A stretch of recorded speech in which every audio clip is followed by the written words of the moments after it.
Okay, apply to gang, upper body.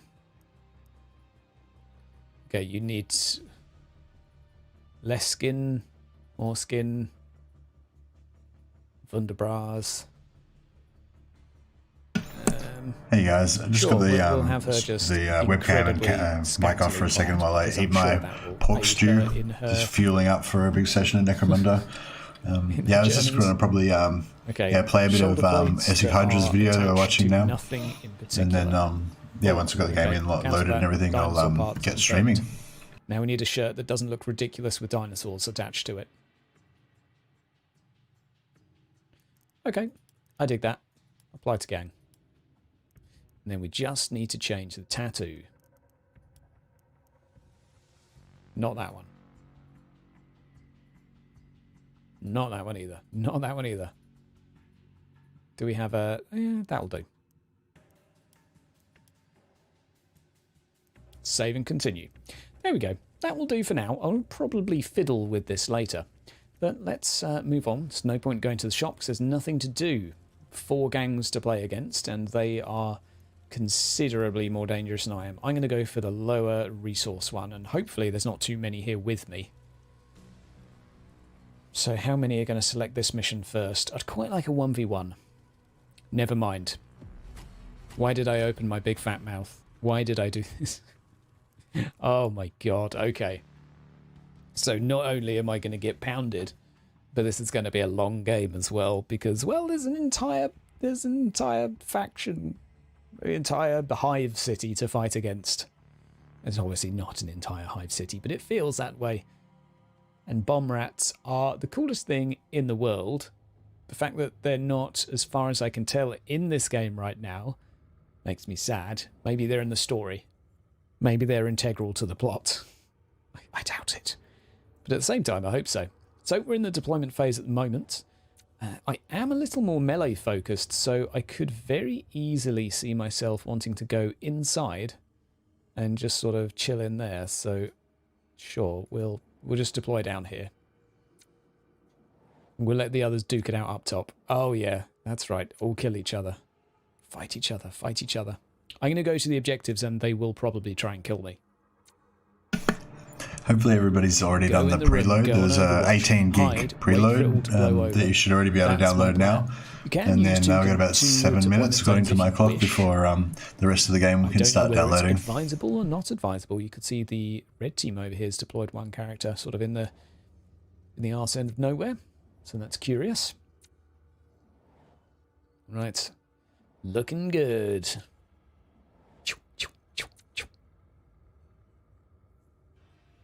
Nicely done. Okay. Wow. Right, what I'm going to have to do as well is just check up on the old PC and see how we're doing for storage. Because, funnily enough, these recordings are huge because this game takes a long time to play through. Okay, so there is the stuff in there. Saboteur goes first. Okay. Keeping an eye out for traps on the floor. Now, my other fighters can't be targeted yet. Right, and there is stuff in there. Right, there is loot and booty in here, so... Oh, I've used all my points. Tactical. Right, chem synth on me. I now can't do anything else offensive. I can go on shoot or Overwatch. I'll go on Overwatch. So that's my Saboteur done for now. Not a particularly exciting round, but hey, it's cool. Now I just need to open the recycle bin and empty some files. And that should fix my lack of storage. There we go. 20 gig free, which is probably just enough to do this damn recording. Okay, we got this though. We got this, guys and girls. So, let's hear your thoughts in the chat. Let's have them in the comments as well if you're watching this after the event of what you think of the game. How's it going? What do you make of this? Me personally, I have my thoughts. I will be putting together a full review because I know a lot of people will want to know in a little bit more detail what do I think. Good lord, that was one Overwatch. Autoguns in this are crazy, by the way, if you have not noticed. So now you see all of those characters were white because they haven't been activated yet, so they cannot be attacked. It's a really nice feature of this. Much, much improved on more time. Much, much improved. Okay, so she's used a medkit, so she's no longer dead. Consumables in this game, really, really big part, especially for Escher too, who get a very big bonus to using them. In that, or rather, they get the penalty for using them, i.e. the cost reduced, which really helps. Okay, so the AI having a little bit of a potato here. What's going on, Wuxie? Kind of forgot which way the walkway was. Oh, well, no, she's clearly a little bit confused right now. But going on Overwatch, sometimes the AI does stuff in this, and I don't understand why. And then a few moments later, you're like, oh, yeah. So you see them go in the most peculiar places and go on some stance. And you're like, this makes no sense. And then the next thing you know, they're shooting someone who's carrying an objective on the way out. And, yeah, okay. Maybe I'm just giving the AI too much credit. It is entirely possible. Right, I think what I'll do is just go... So you can use Ascension in here to just GTFO. I'll use Overwatch here. So having Ascension's pretty cool. Someone comes up to you, whacks you, you get the hell out of there. I like it. Okay. One thing I didn't do is equip my characters with consumables before the game. That would have been a smart thing to do. Let's see what the enemy does. Hopefully they continue to whack each other and cause an unbelievable amount of damage. That would be nice. Okay, so you're going here. Oh my god, and charge. Charge can actually kind of go a lot longer than you think. Right. Only 19 damage because it was technically... Hey guys, missing them out here. Yeah, just about to begin our preload cam. I'll manage to get that set up. I'll get my loading screen set up so you can see how fast I'm loading the game. Yeah, hopefully everybody's got their 18 gig preload done, and now we're should be able to imminently start downloading the game. Hopefully. We can check them out in a moment. Oh, very tasty. There's that Overwatch. You don't know what it's there for. No, not quite yet. I don't know. Sometimes, do you sometimes have to restart Steam?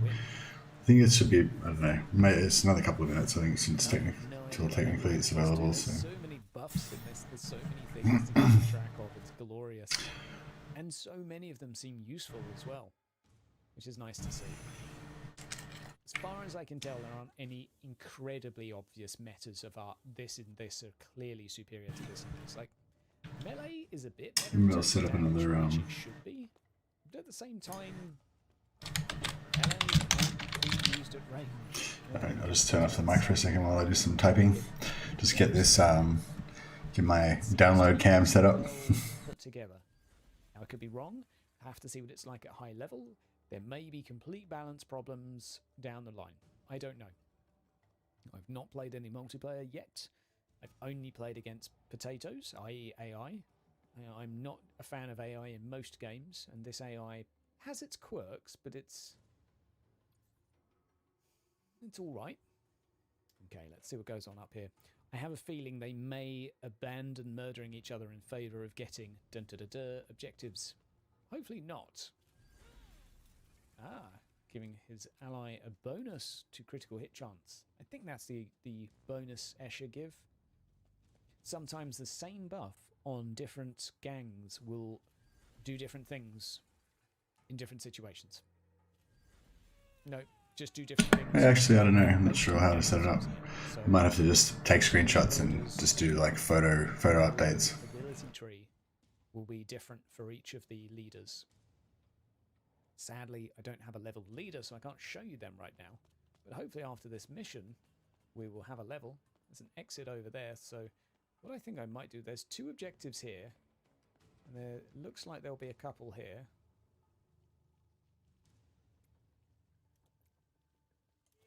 We'll go ambush.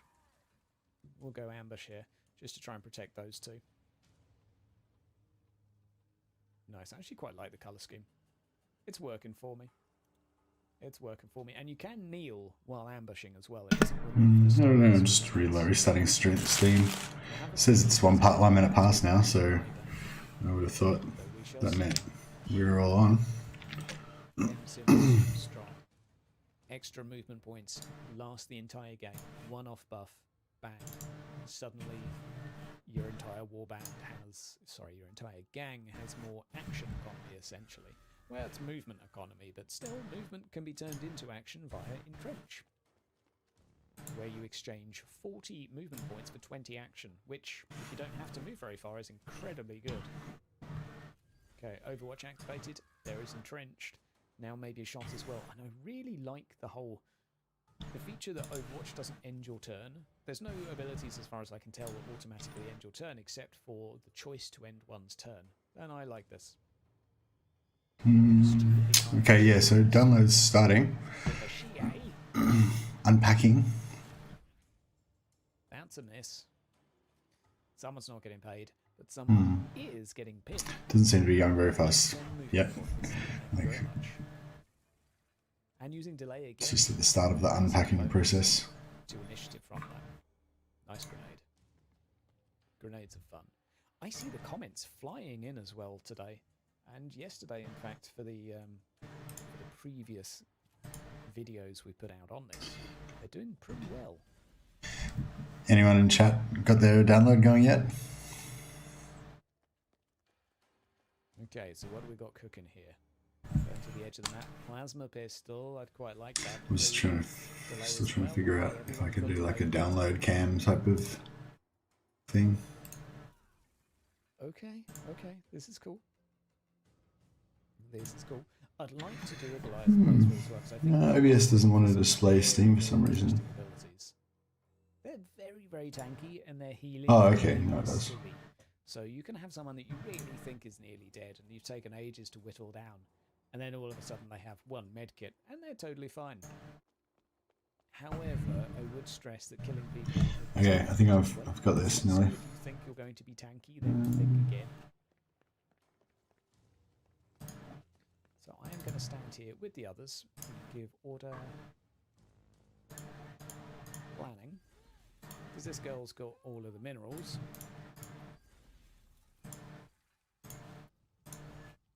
I use it because more attacks coming from a two-handed club, the better. And then we will go for... Yeah, Overwatch with a bunch. That'll do me. Sorry, getting there. It's happening. I've got the technical know-how. I can make this happen. The individual who's inside that bunker with me will come downstairs and let me shoot them. Meanwhile, everyone else can just attack each other up top. That would just be great. I tell you one thing I didn't purchase as well for the Saboteur, and that is traps.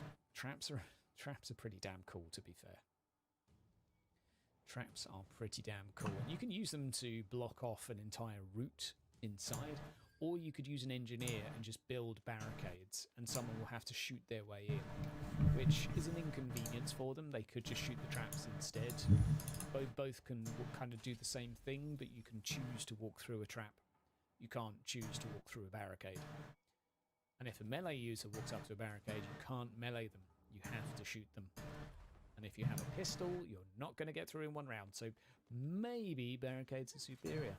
Maybe engineers are better than saboteurs. Any saboteurs? Did that work? I think that worked.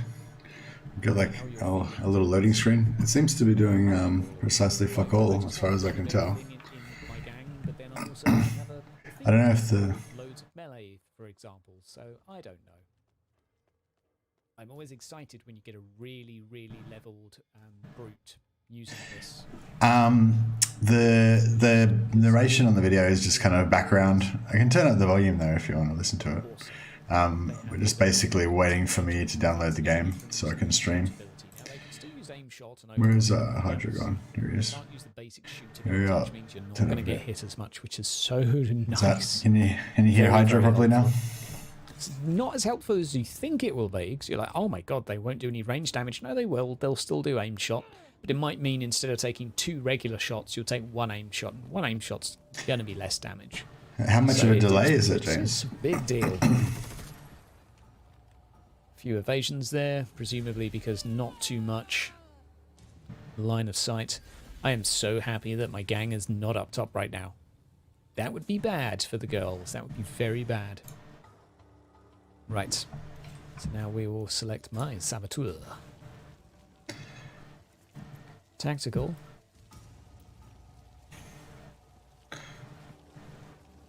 Oh, I feel like that thing just moved slightly. There we go. So you can see I'm on 80 doodahs here. Ugh. Ouch. So if I pick up the objective here.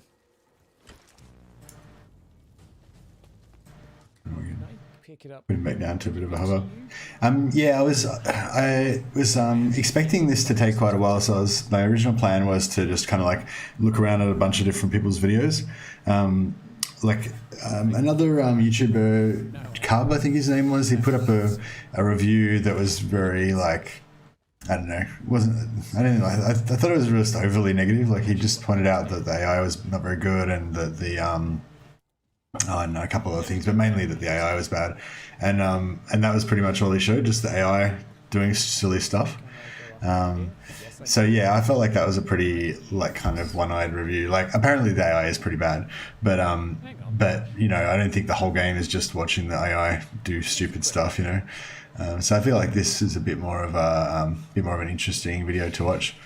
This focuses a lot more on the first part is focused a lot more on the gang creation and stuff like that. Also, he's sort of taking the time to make his gangers kind of look a bit cool. Some of the other YouTubers, like they've just made their gangers just look like terrible, kind of like these pastel pink colors or something. And you know, I think that's one of the cool things about this, that you can kind of customize your little men or little girls. Is there? Women, whatever.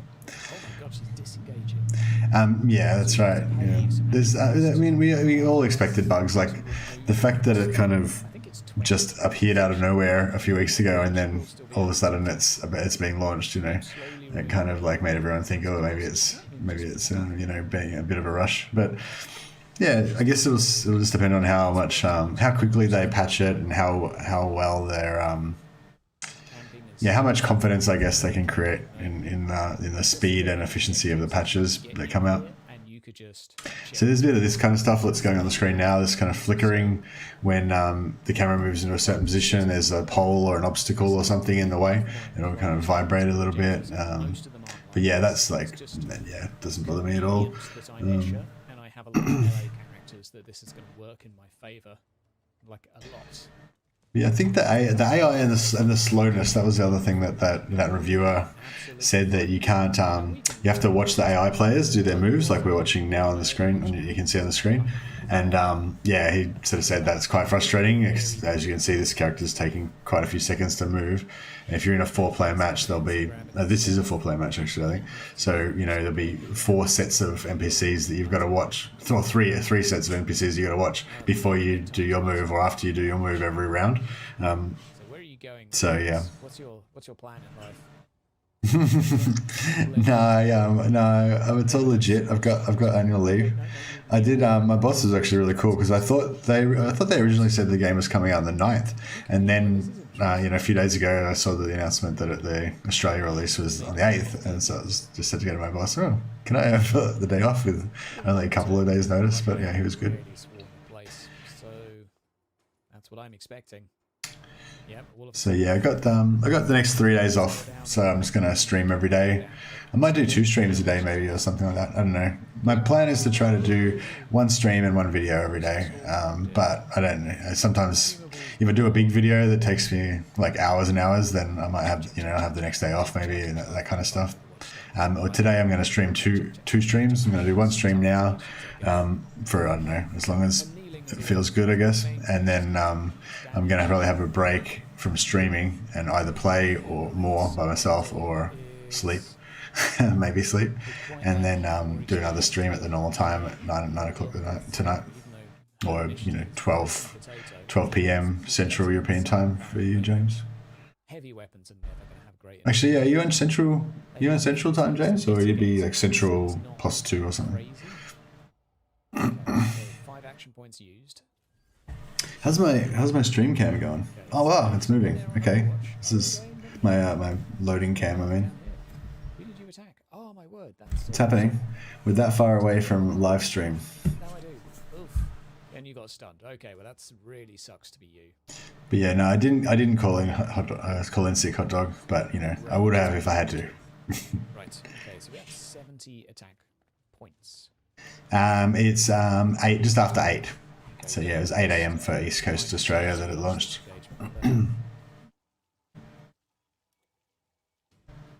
Oh, okay, cool. Yeah, yeah. I think I know. I kind of think it would be better if I streamed later. Like say my normal time that I stream is 12 p.m. Central European time. But and I figure I think that's good for some people because they just kind of watch the streams while they're at work or whatever, you know, just have it on the background. Yeah, it'd probably be better to do it later, like when more people are awake in the US. But I think more US people watch my streams than European. But yeah, it's not really maintainable for me at the moment, working 8 hours a day and then staying up all night as well, you know. So yeah, 9 o'clock's a good time for me. But yeah, today I'm doing double streams. So I'm doing 8 AM and 9 PM Australia time. And the spider has nommed. Never very good at metaphors. I've been sort of getting into a bit of a rhythm. Just like doing a stream, and then sometimes one of the viewers will come and have a chat, and then we'll like kind of just brainstorm about the game, and then I'll get ideas, and then I'll go and make a video the next day, and it'll be kind of like the conglomeration of the ideas that came up in the stream. That would be lovely. I want to see this. Oh yeah, is your kid still awake, James, or is that solved? Are you currently rocking a small child, trying to make them go back to bed? Yeah, unfortunately, it seems a little bit of. What's going on with our load cam? I think it's happening. Putting themselves in situations where they're going to die. So this map is probably one of the best to exploit. Effectively. Excuse me. I'm not sure if I'm going to have to restart the stream. I was thinking I might need to... Oh, here we go. Alright, I should probably set up a scene for the actual game. Games like this, I mean, bad enough in like a one-level shooter. Now you've got zip lines going everywhere. Huh. Game capture's not... Still, tack. Shredding Frenzy means you fire 3 times. And wow. That is crazy. That was a lot of Dakar. So we got a range character here. Do you have my melee here? Okay, so we'll rock with this. See if we can do some damage.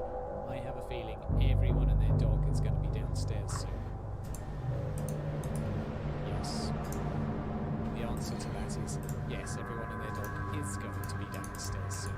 Hydra is in a bit of trouble. So, they've used one attack. Oh yeah, they're prioritizing the objectives. So yeah, that's it, that's the game. So just give me a second and I'll sort out all my windows that I've got running here. System.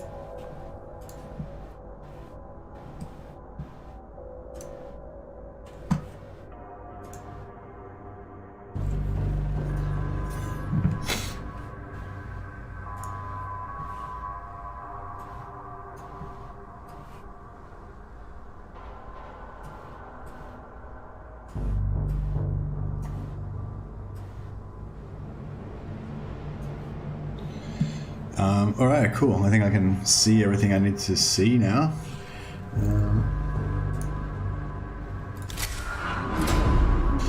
So we've got a Goliath there. Alright, so we'll make a new gang.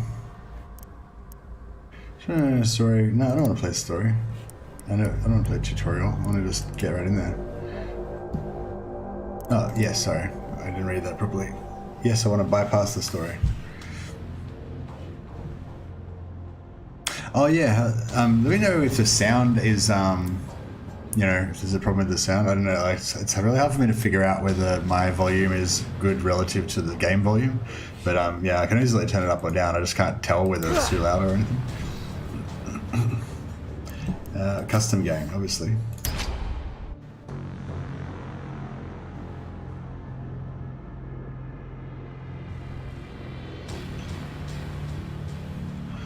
Recruit, upgrade, and build your crew. Operations. Is this just telling me? Oh, okay, great. This is just telling you the things that you've got available in the game. So yeah, I believe we need to create at least one guy before we can... Well, can we just go into it? Yeah, so we have to create... We have to have a valid gang, so we have to hire at least 3 guys before we can go into the actual operation. Oh, it's just the... yeah, so it's... Yeah. Go back.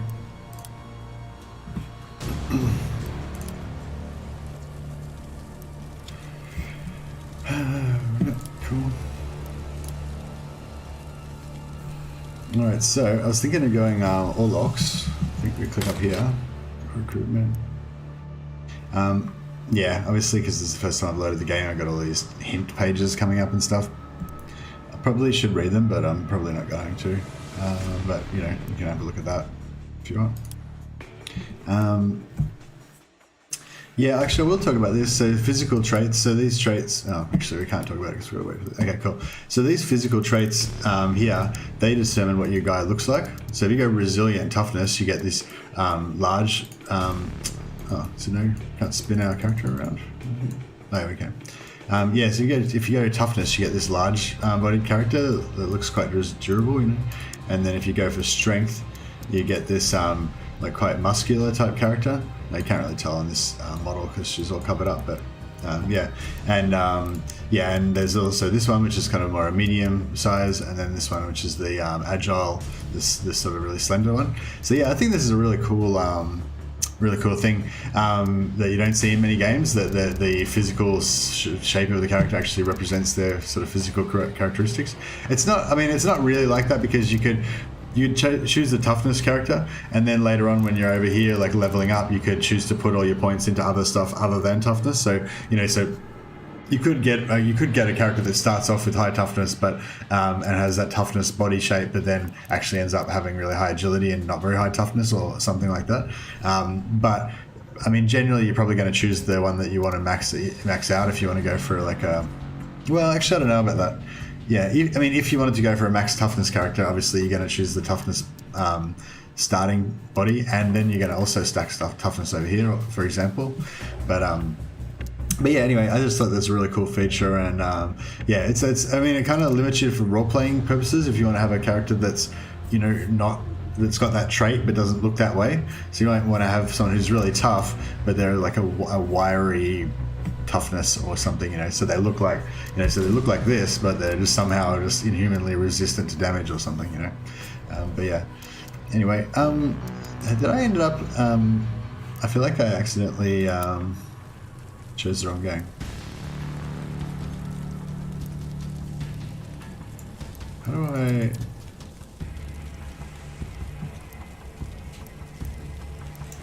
I feel like I stuffed up somehow here.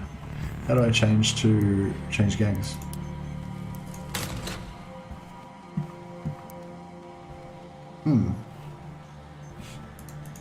Okay, wait a second. I thought I thought that was gonna be easy. What's that do?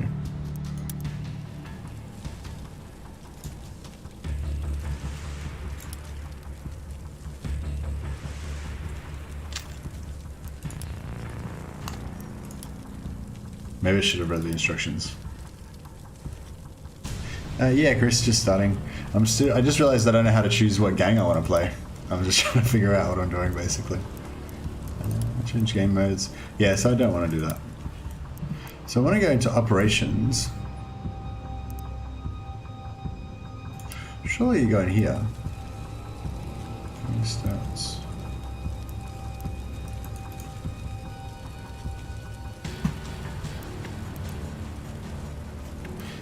If I can't figure it out soon, I'll just play Escher, because I like Escher as well. But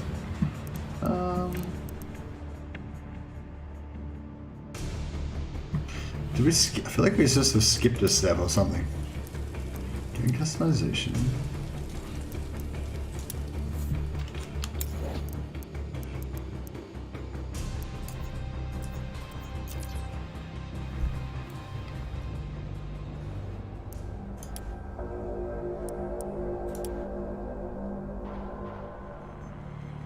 Sorry guys. Okay, cool.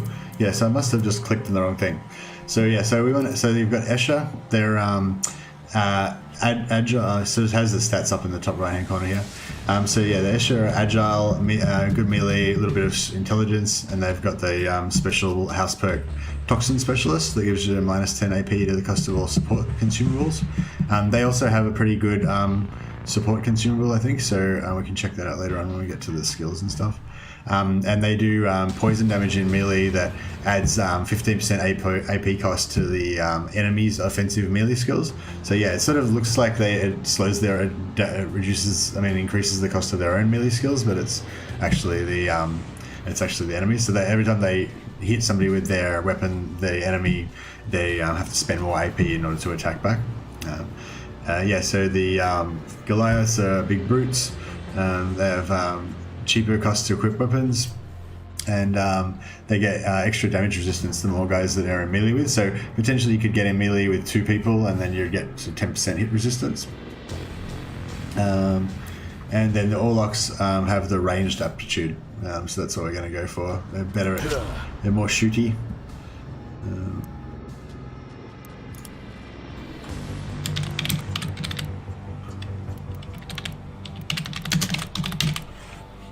Alright, so custom game.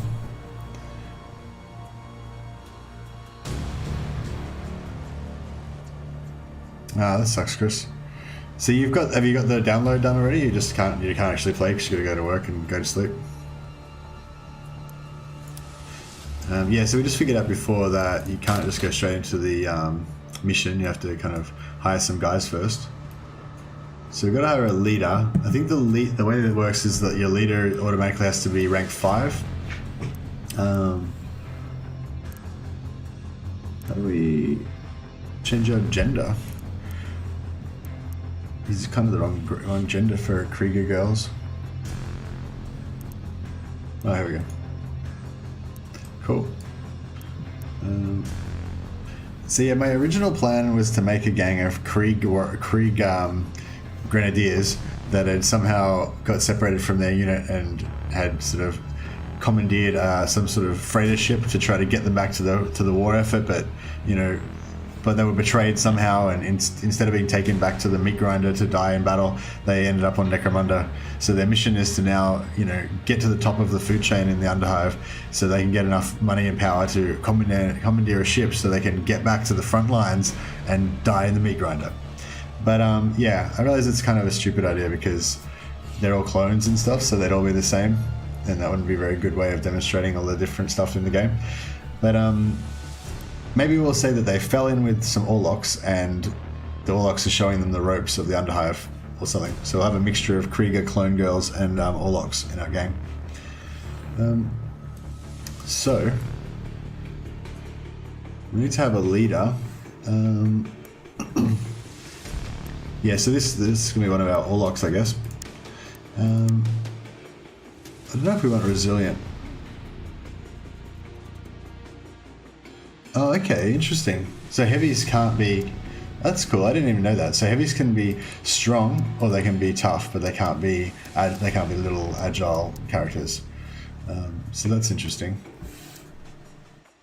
Maybe we'll go for the tough one. I'm not sure if there's different. I don't think that this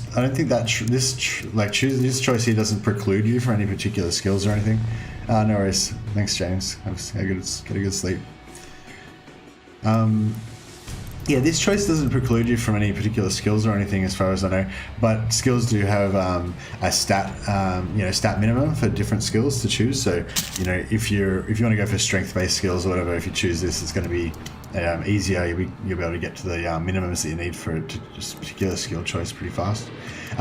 Just so you know, guys, it's going to take a while for me to get through this character generation part, just because I don't know any of this stuff. It's all completely new to me. So, anyway, so we're going to choose toughness for her. And what do we want here? It's hard to know, because we don't really know what any of the we don't really know what we need for any of the abilities. Excuse me, what does willpower do?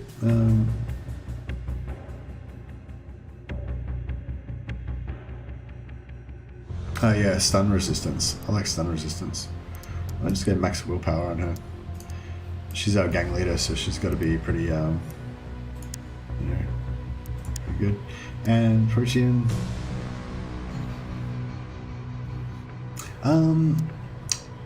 It seems like that you have pretty high accuracy a lot of times. Like a lot of the gameplay that I've seen, everybody seems to have really high chances of hitting. So I don't even know if we need any more ranged accuracy, but yeah, I guess we'll give it some more anyway. Maybe that should be able to pull off some trick shots or something.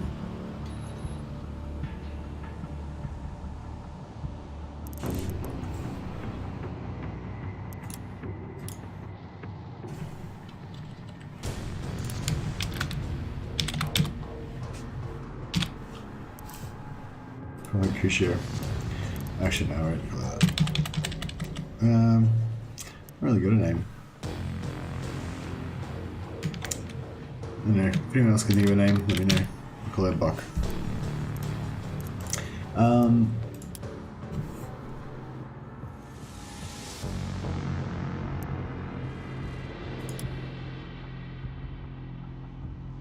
Oh, okay, yeah. So leader is 0 out of 3. I thought that meant she was ranked 0, but she's a rank 0 leader, which means that she's essentially already ranked 5. So yeah, you have to be minimum of rank 5 to be a leader, and then you can be 0 to 3. So you can essentially be like 5, 6, 7, or 8. I think that's how it works. Yeah, so we'll just leave her as the base rank, I think. I think she'll get some. Do we like this outfit for her?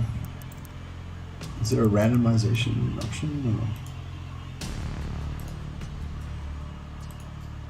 Or? Okay.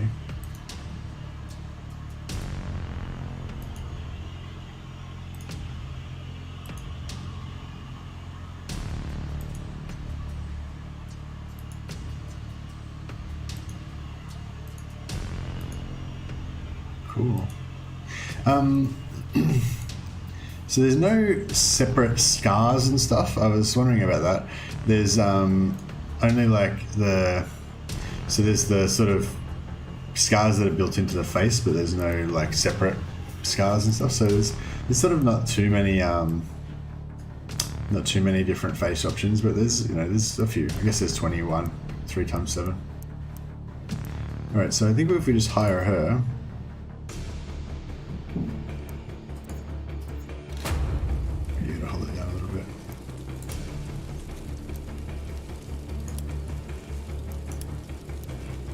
Okay, so we've got a heavy, and then we need to hire another dude.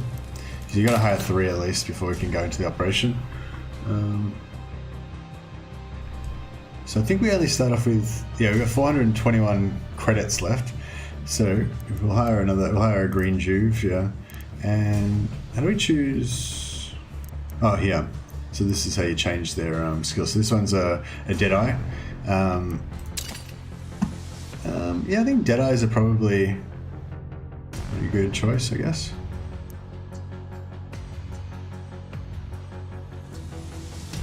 Yeah, I think we'll just kind of choose a bit of a variety of characters, I guess, for this one.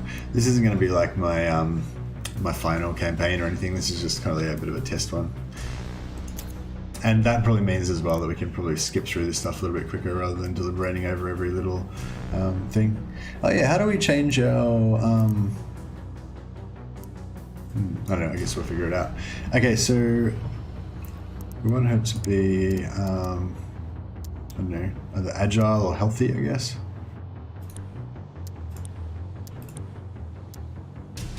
Yeah, we'll make them clones. We'll make them all healthy, since we don't know what the traits do.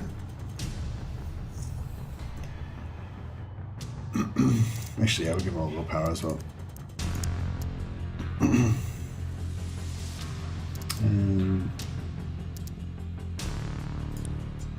What's that? Accuracy is crit?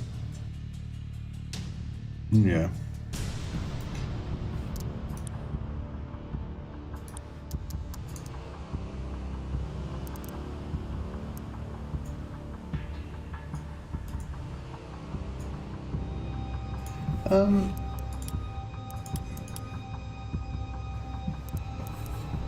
Maybe there's a separate...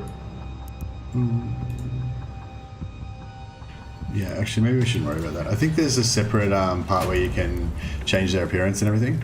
So I'll just hire them for now, and then we'll come back and screw around with the appearance and stuff later. I think we want a lay mechanic just because they seem to have some really interesting abilities that we definitely want to try out.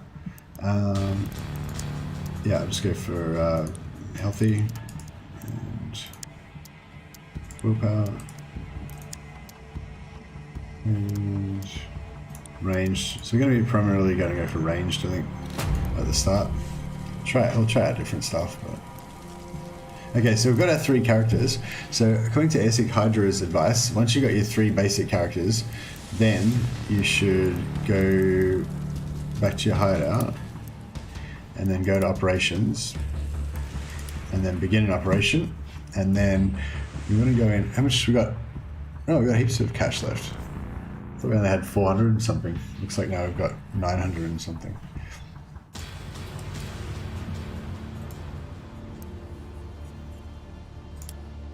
Right, so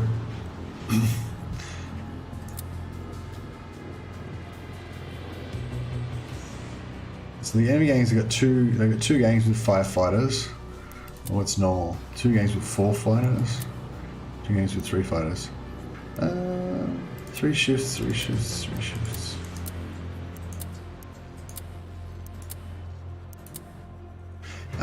Maybe we should just go for a normal one to start with, just because this is like the very first battle and I've got no idea what we're doing.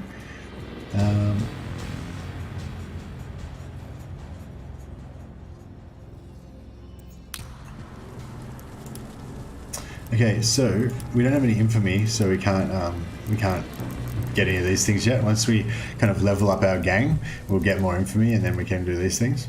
But we can choose facilities. So each time you go into a new operation, as I understand it, then you choose what facilities you're going to have access to in that particular operation. So an operation is, a sector. So basically we've just chosen a sector, and these facilities that we choose now, they're going to give us buffs that are going to affect us while we're in this sector. So if we go here, so this one reduces the cost of hiring fighters by 10%. So select that one, and then so each shift we get free gear.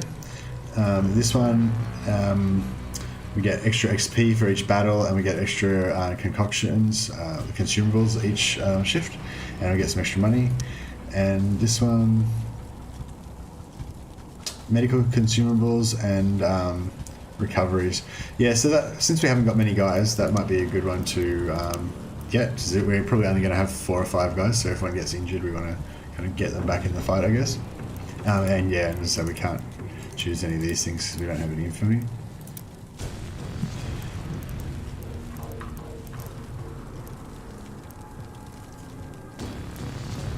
Yeah, so I think these things give us these infamy rewards. These are kind of like gang quests for you to do to unlock sort of experience for your gang. So again, this infamy points is the experience for your gang, and then you can use that to choose different options in here that we don't have access to right now.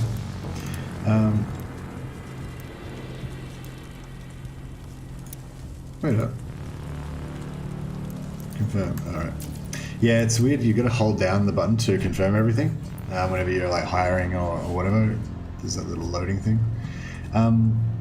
Okay, so we've got this is our HQ, and no gangs have found this HQ. So later on, at some point, there can be a battle at your HQ if the enemy finds your HQ. And these are the 2 missions we've got a choice. So apparently, there's always a choice of 2 missions, unless it's an archaeotech battle. So occasionally a special mission will turn up with some rare items that have been found, and then you can all of the gangs automatically have to fight there. So you'll be in the maximum amount of gangs that can be in the battle will be in it. And if they find your hideout and they attack your hideout, then I think that draws you back so that you have to fight a defensive battle at your hideout. Otherwise, we choose one, they choose one, and we could all 3 gangs could potentially be in the same battle, or we could be split up, or we could Could be 2 in one and 1 in the other, or 3 in one and 0 in the other. Yeah, so now if we go back to our crew management, we can hire some more guys.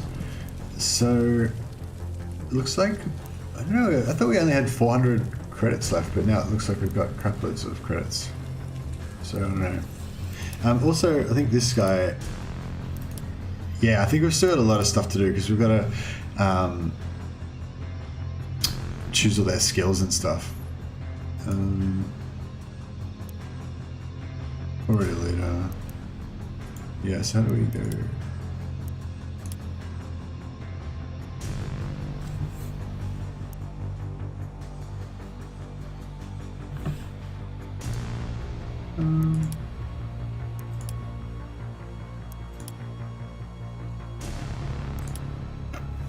So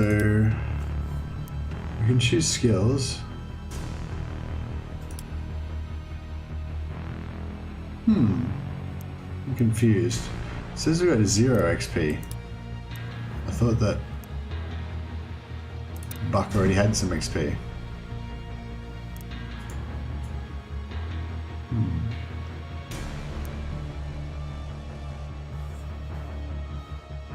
Confused.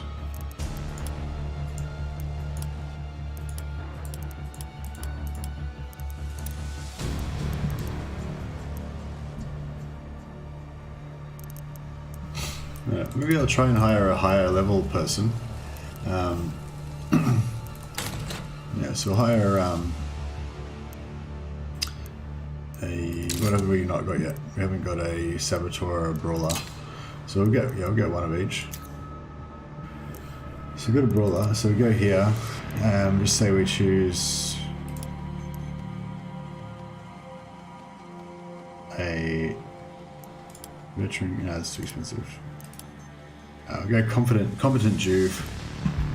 Okay. Oh, oops. She's got an injury of some kind. Alright, so if we change to Saboteur.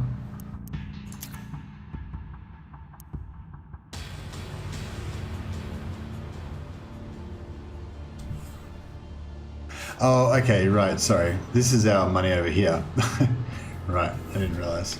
So this is our money over here. This is our total gang value. Sorry. So, yeah, so this is the rating of the gang.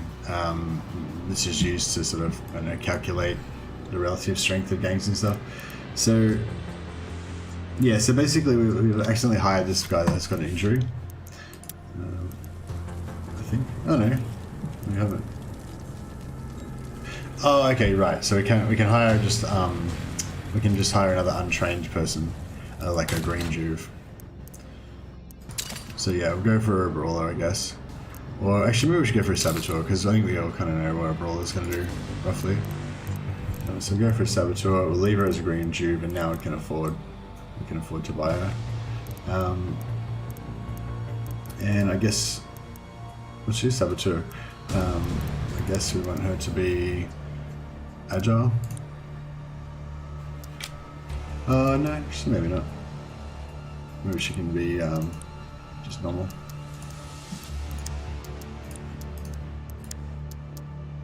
Where are we going? Merely a ranged focus. So we're going to make everyone ranged focus. Yeah, I wonder, can we make really let's hire her. So yeah, okay, gang customization, this is what we're looking for. So we go in here.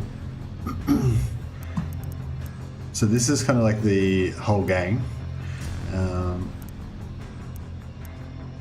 We just kind of make everything dark.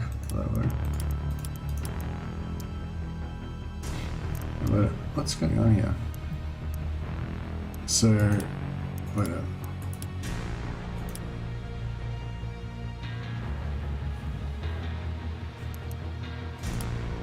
Oh, okay, right. So you can choose. Right, so each body's got 4 color sets, 4 color parts. So I guess so if you go this guy, he's going to have, you know, red, white, grey, and khaki. Can we change the palette?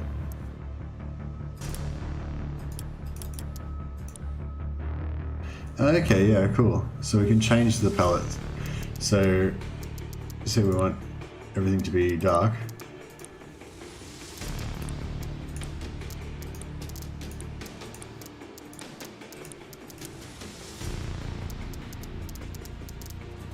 Right, so we like black gear.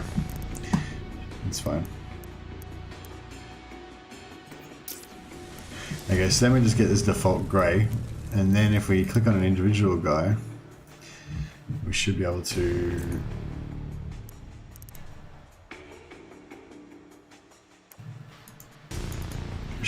change her appearance individually.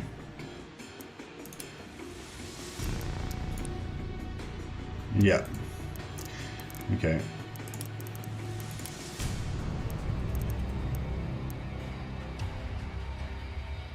I'll go to the story mode to get gas masks. Alright, it's all over then. We can't be the Krieg girls anymore, because the whole idea of the Krieg girls gang was that everyone would be clones and wear gas masks. So yeah, I'll have to do the story mode sometime in my own time.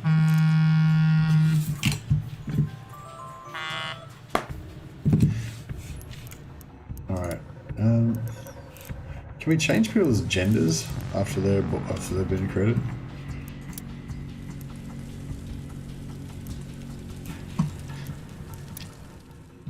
Alright, sorry to do this guys, but I might have to just restart quickly. Let's go back to main menu.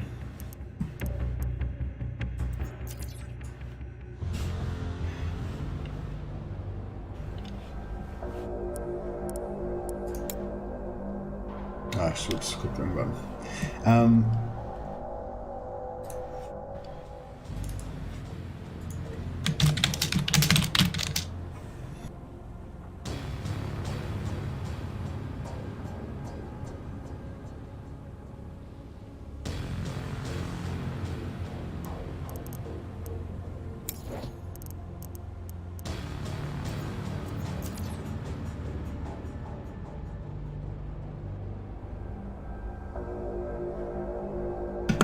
I was watching this video the other day. I can't remember the name of the guy, but he's basically he's like a graduate student or a professor of like Norse languages or Old Norse, and he did a video about Old Norse swear words, and it was actually really interesting. It sounds like the most boring, nerdy thing ever, but it was actually really interesting. Anyway, the reason why this is relevant is that he was basically saying that the swear words aren't always swear words. So a swear word is kind of like something that's a little bit shocking, maybe something that sort of, you know, the establishment or the polite society wouldn't they wouldn't use those words for some reason or another. And he was saying how, you know, the words that were really bad swear words like a while ago, like the F word and stuff like that. That's fuck for anyone who didn't get that. You know, those words were kind of swear words, but they've kind of lost that. They've lost that swear factor now. Whereas the things that are actually really shocking nowadays are things that are kind of like racial or gender slurs and stuff like that, which is the stuff that's would be really offensive. And if you go back to like the 1900s when, or even the 19th century, apparently it was really cleanliness and hygiene and stuff was a really big thing. So like shit and piss and that sort of stuff was really bad swear words. Yeah, sorry, I'm about to say a bunch of swear words for anyone who hadn't figured that out. Yeah, and then going back further than that, maybe even in the Middle Ages, or maybe not so far as the Middle Ages, but you know, maybe 1700s, 1800s, and stuff. You know, it was really a religious time, and sort of sin and all that stuff was a big deal. So saying like "go to hell" and stuff like that, or you know, "damn you," was really shocking and like a horrible thing to say that would you know.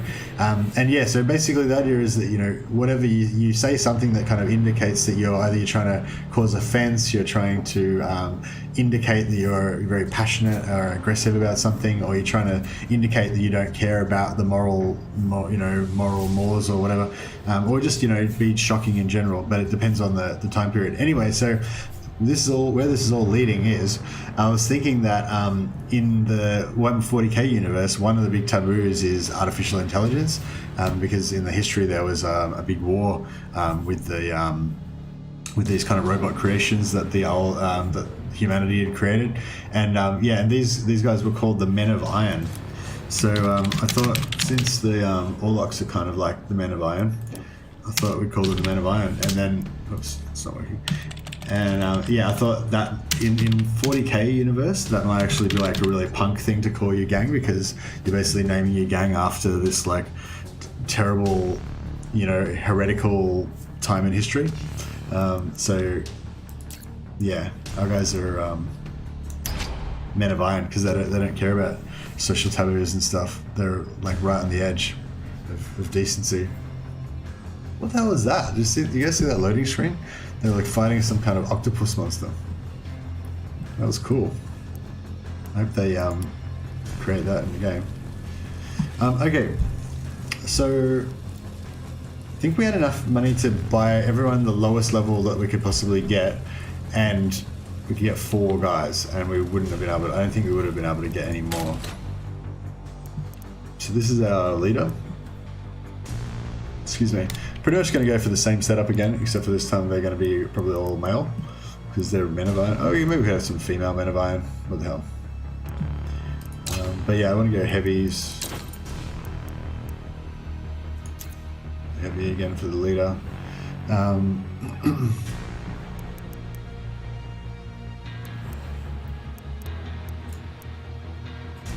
really want those gas masks. I'm gonna have to finish the story mode so we can get those gas masks. And we want strength, I guess.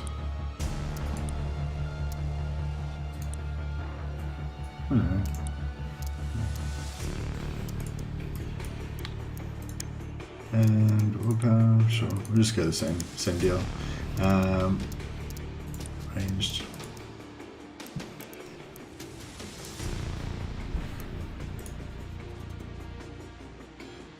I think, yeah, we'll have to go into the other, after we hire them. I think we can change all this stuff anyway.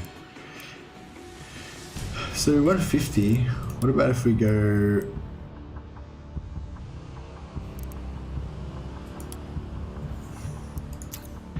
How do we, I know.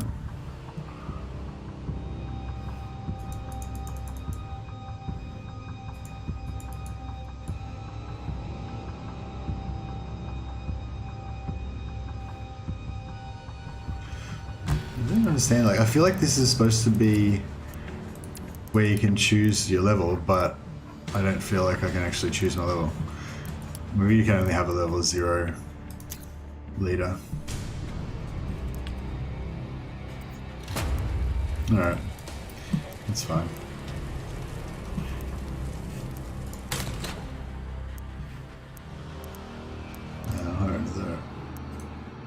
Another male. We'll make this one a main mechanic.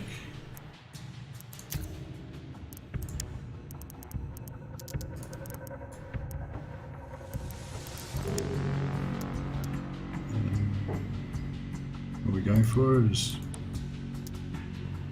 normal size, I guess. I feel like we should make them all tough. Just go for durability because we're the Men of Iron.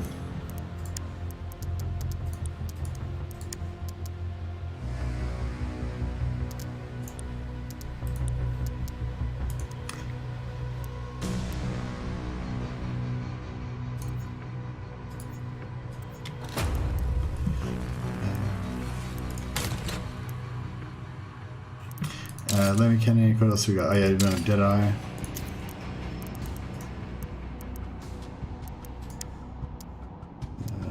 the Deadeye shouldn't be max toughness, but I'm just going to do it anyway.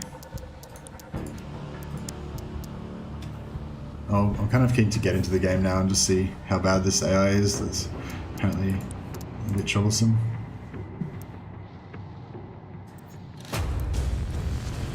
Okay, so we got a Deadeye. Oh, we're just going to hire one of each basically, but we'll go into the go into this operations thing so we can do this cheat of getting our discount. Yeah, so normal I decided we're going to go for.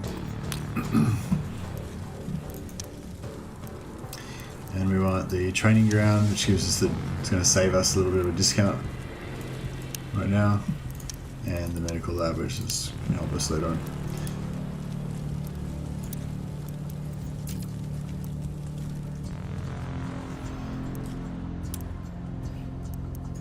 Okay, and then when we go back here, we'll get a little bit of a discount, I think. Yeah, it's 135 now to hire instead of 150, so a little bit cheaper. So we can't afford everybody, so we'll maybe get a maybe we'll get a brawler. And can we afford? No, we can't afford a competent dude. That's okay. Just stick with the basic. Yeah, resilient. Cool. So yeah, maybe this guy shouldn't be ranged. Maybe we should go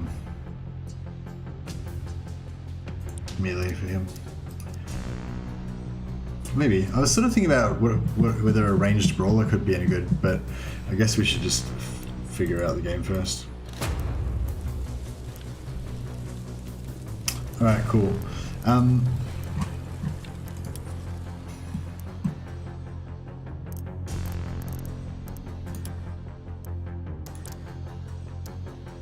Yeah, so we're just gonna make them black. Let's go all dark colors. Done. And their weapons can be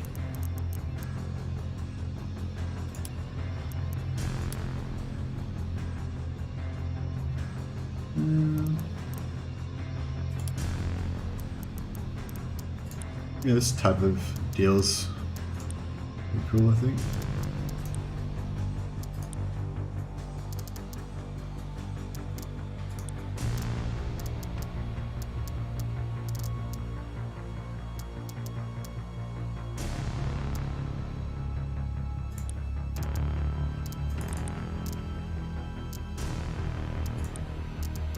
This gunmetal, perhaps. It's not going to stand out very much, but at least that won't be an eyesore like some of the other gangs. Yeah, that'll be fine.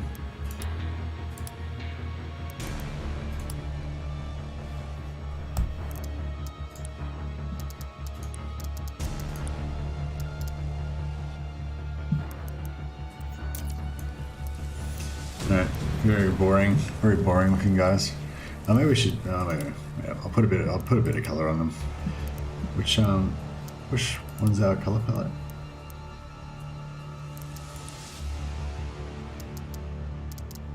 So what about if we choose white for one of the spots?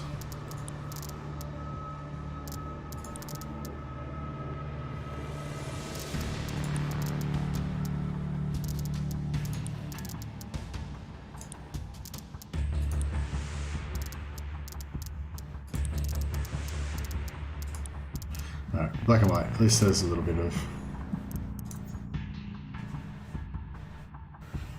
colors, color diversity.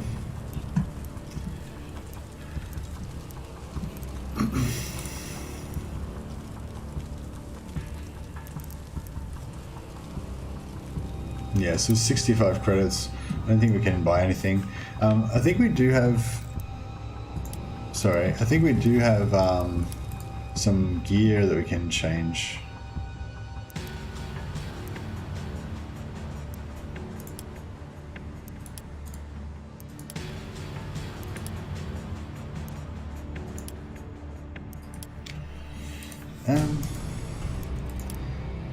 Okay, yeah, here we go. So we got a bit of a stash.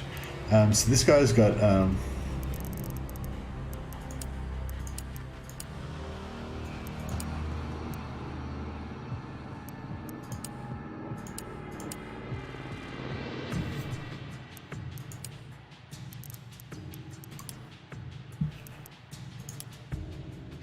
he's got an auto gun.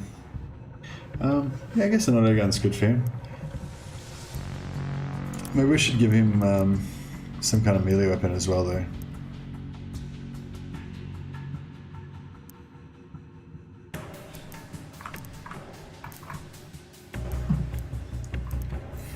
We've got 2 last pistols.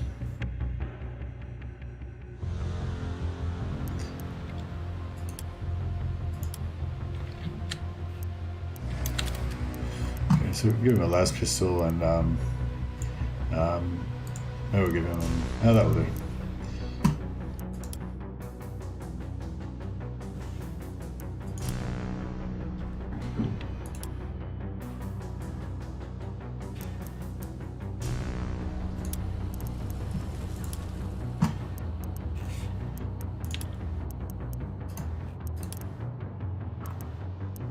Give this guy a pistol as well.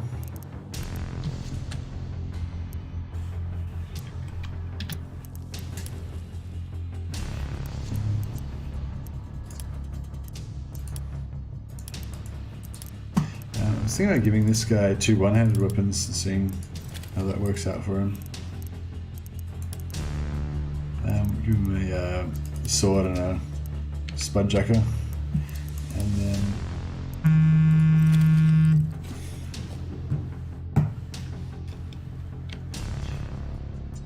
give him a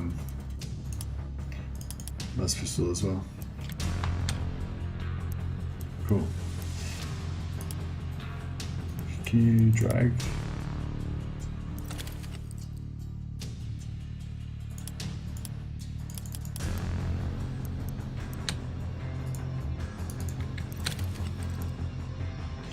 Oh, so there's a spudjacker.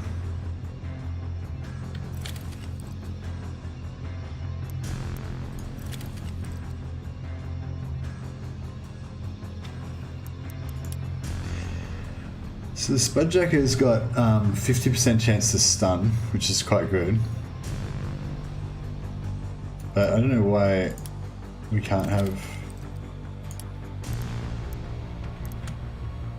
Okay, so you can have a pistol.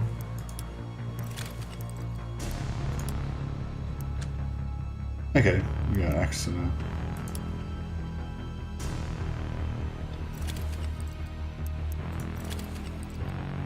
Okay, I don't know why the spudjacker replaced one of his weapons, but yeah, anyway, so he's gonna have those weapons.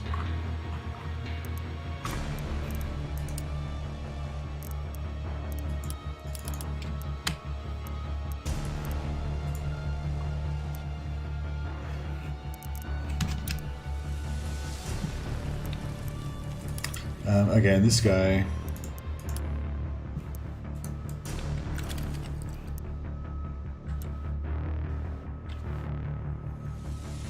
So he's got a melee weapon, and we need to give him a pistol as well.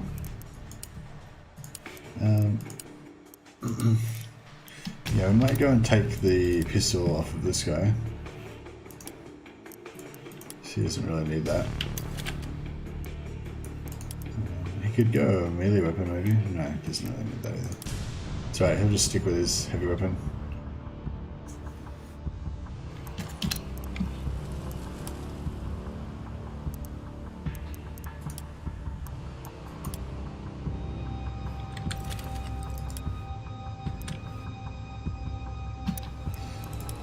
Alright. That should do. We'll just get in there and see how it all works out, I guess.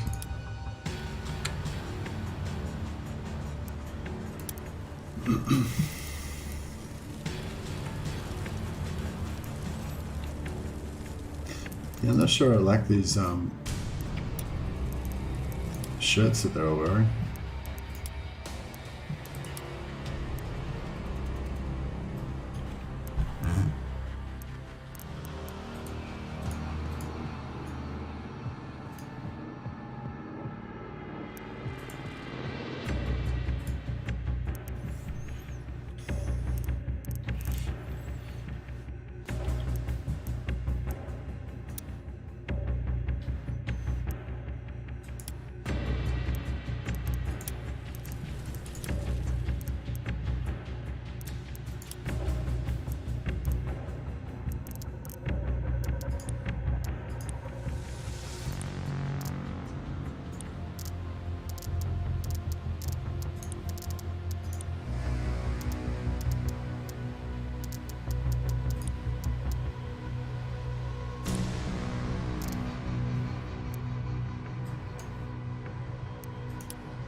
What's this? The symbol?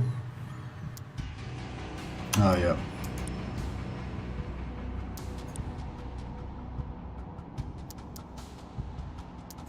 I wonder if we'll be able to get heaps more of these later on, hopefully.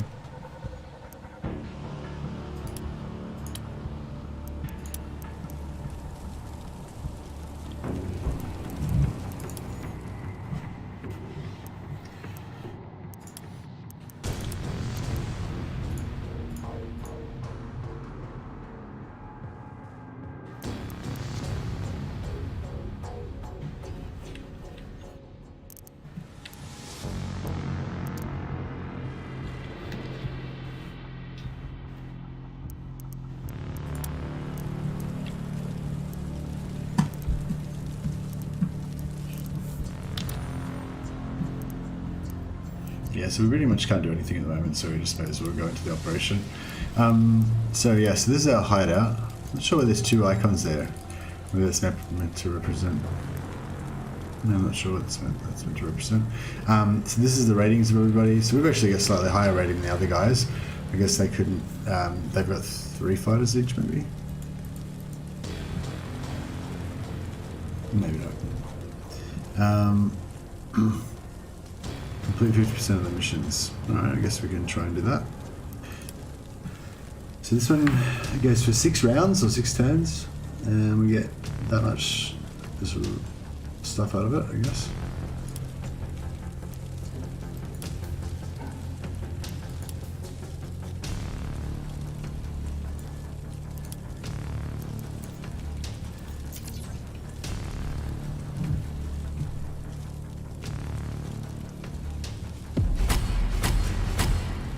Okay. So we weren't. So you can be lucky if the other two had have gone here and we'd gone here. Then yeah, you can be lucky, and we might have gotten. Oops. We've got a bit of a issue here.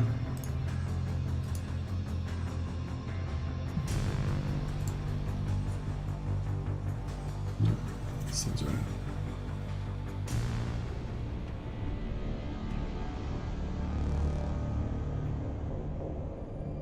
I'm just gonna eat a cookie while we do this.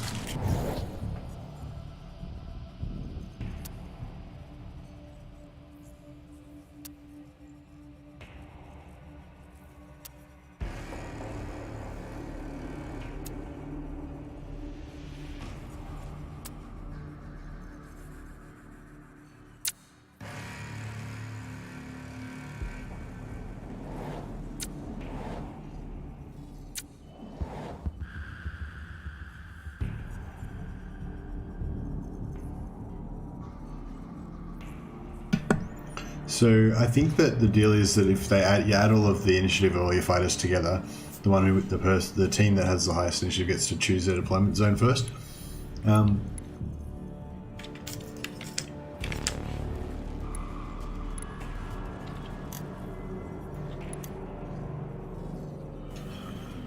So I guess I'll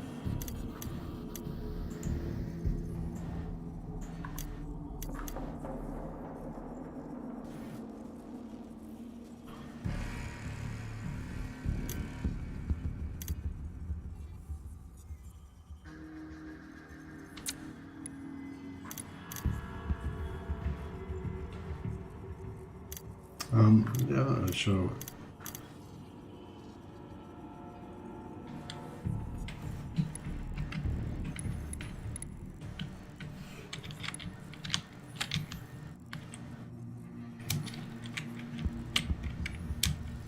Oh, okay.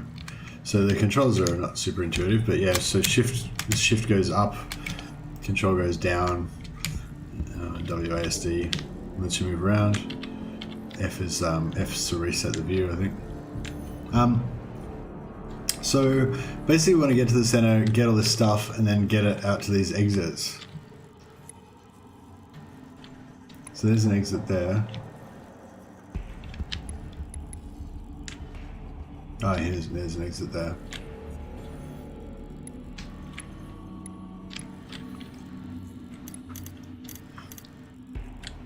So these high ground sort of positions I guess, are a bit better.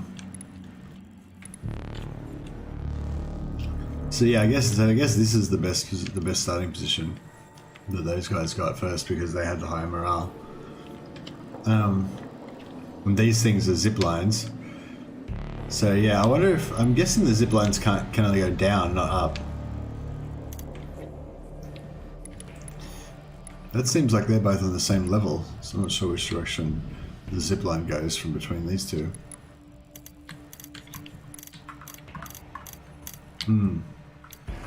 Anyway. How do we deploy them?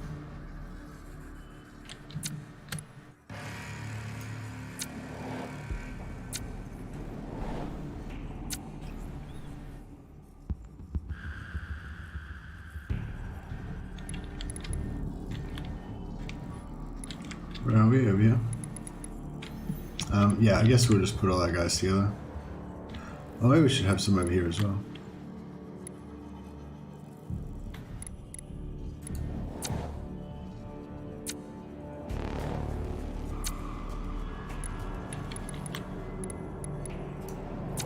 Why not? We'll have 2 and 2.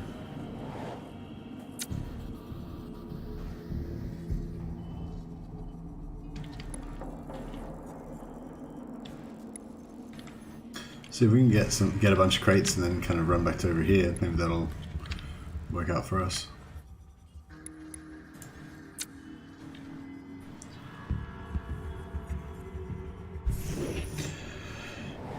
Yeah, I'm really interested. This part that we're going to do now is the part I'm really interested in, just to see how it kind of plays out. I gather that the idea is you need to get the resources. The resources are really important because that's kind of the whole point of, you know, why you're here. But yeah, so so we have to choose a guy. So I think if I'll choose my leader. My theory was that he had the lowest initiative, so I'd let them kind of go first, and then I might be able to win the later rounds. But I don't know if we're going to get into range of anyone to be able to actually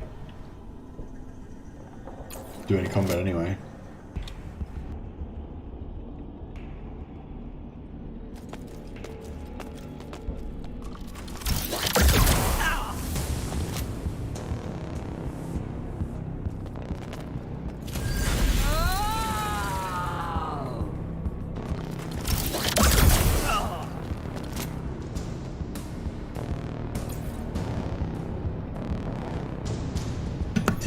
Okay, so I guess we are going to get in range to do some combat after all. So we got our leader going here. So where are they? They're like right on the other side of the map, I think. How do we... Control? Oh, okay, controls, you're holding on control to sort of highlight everything so you can see all the enemies and the consumables and everything. So yeah, so they're right on the other side of the map. I don't know if maybe we want to just kind of set this guy up.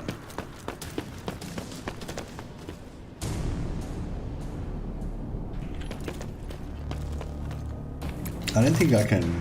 Yeah, no, he's not in range to hit anything. Let's see if we go... Yeah, if I go like as far as I possibly can.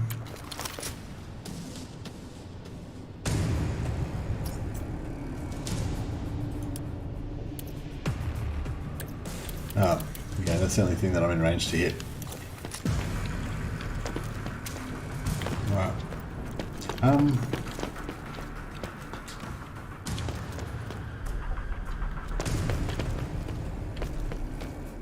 Got a crate here.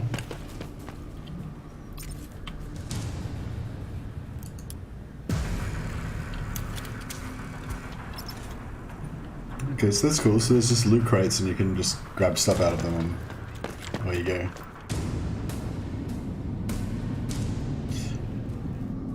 I'm not really sure what the best course of action is here.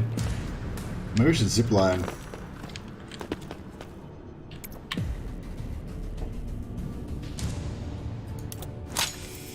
Oh, whoa. So you can zip line upwards. Crazy. Okay. that changes things.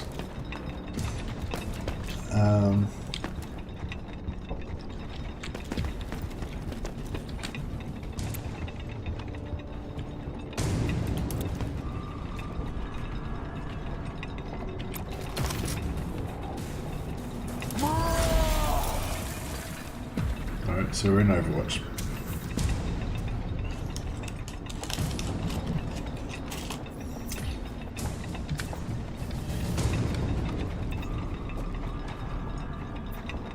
What the hell? This is in a safe, an unsafe zone. So I'm going to be teleported to a safe zone.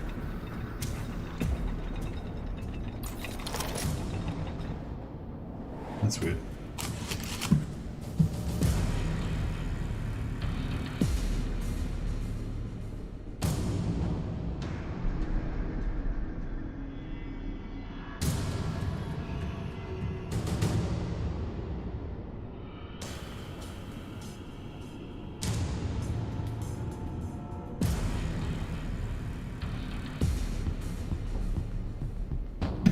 I was waiting for my turn and didn't realize I have to allocate a guy. So each round you have to choose a guy to be in your to take your slot in the initiative.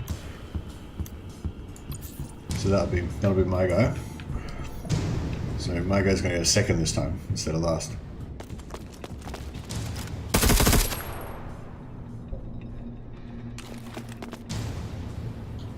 I think my character's just over to the right there. Yeah. Oh, nice. Oh, she's wrecked. Heavily wounded or pinned. Yeah, because every time you get shot, you lose movement rate, apparently. That's what Esukadra had said. So I guess whatever movement she had, I just removed some of it by shooting her when I was on my Overwatch.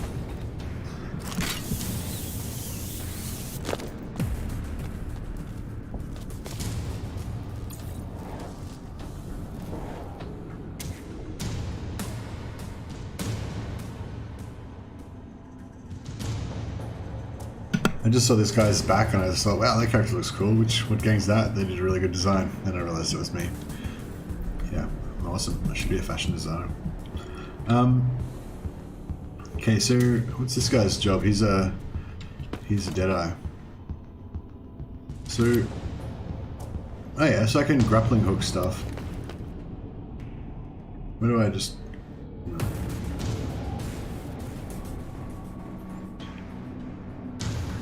Oh wow, so I could just jump up there on the roof if I wanted to. Can I jump down? No.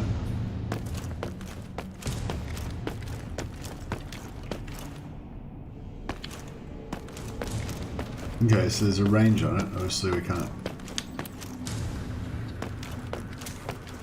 We're going to run into Overwatch fire in a second. Oh yeah, cool. So that's quite... Okay, so it costs AP though, so it costs your like your attack points basically.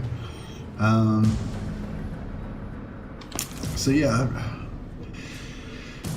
I guess the idea is to just get the money, but maybe we should just try and kill some of them as well.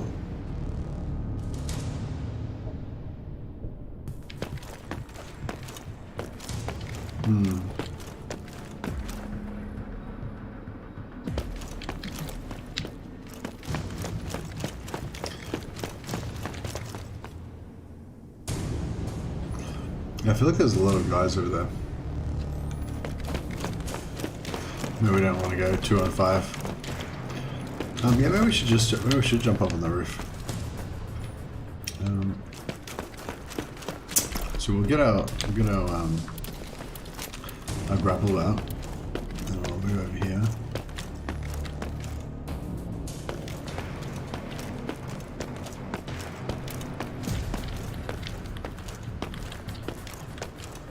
It's a pretty solid,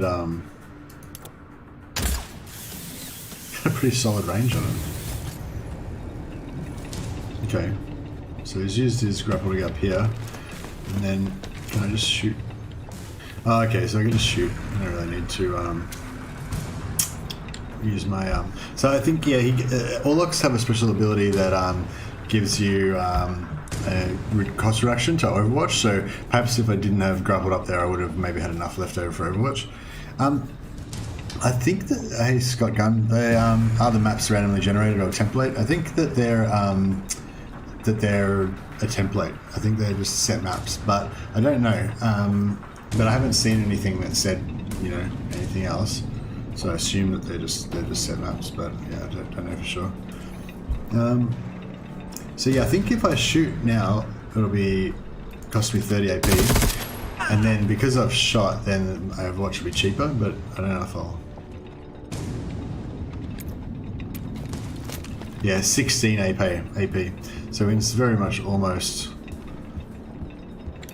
If I hadn't have jumped up on the roof there, we would have been able to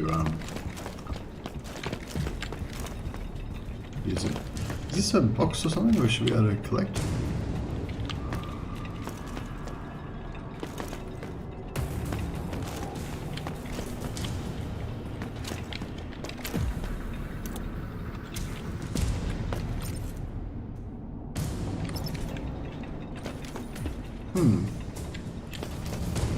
Maybe you need AP to be able to look in boxes. Might be what's going on. So we'll just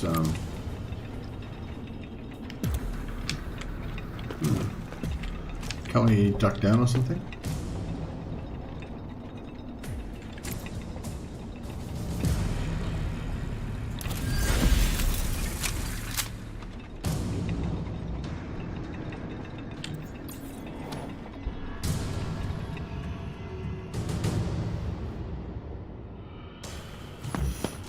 Yeah, I'm just unique maps, I think, as far as I've heard. But I think the location of the items on the map might be different. I'm not sure if the zip lines maybe could be different, or if they're always the same. Oh, excuse me.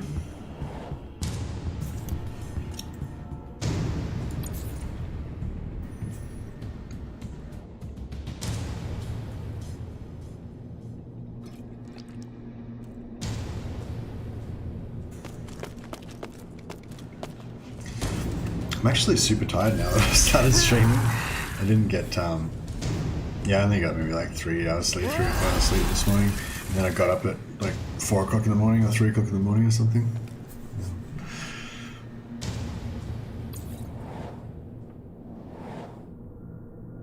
So yeah, I don't know if this stream is going to be as long as I originally thought. Yeah, I'll just stream for ages, or from launch for hours and hours. But now I'm like, well, maybe I'll just stream for a couple of hours and then I'll go and get some sleep and jump back on later.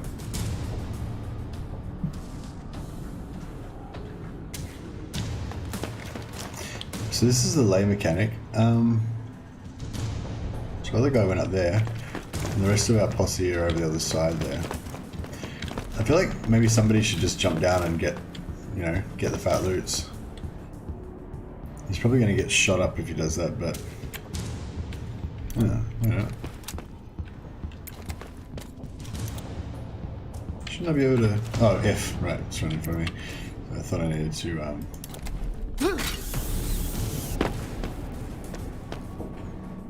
Cool. Alright, so... Alright, we can't run up here, can we? No. That scared the crap out of me, actually. Alright, so... Okay. So I wonder if is there any way to detect those things? Like, could I have seen that if I was paying attention, or is it just there's no way to avoid it? Alright.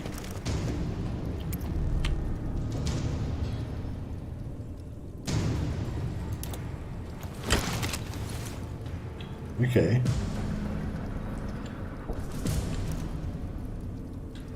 So is there another one of these things somewhere? Oh yeah, if we hold down control. Oh shit. So, an enemy.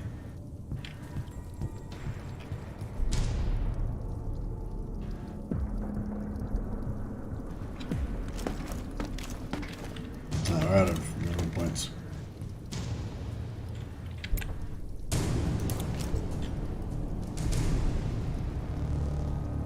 Alright.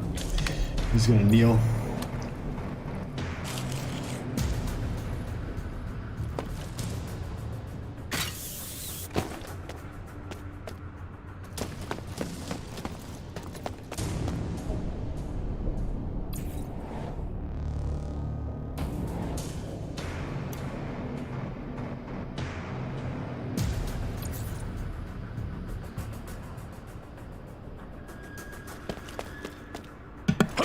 Right. Hopefully those chocolate chip cookies will recharge me a bit.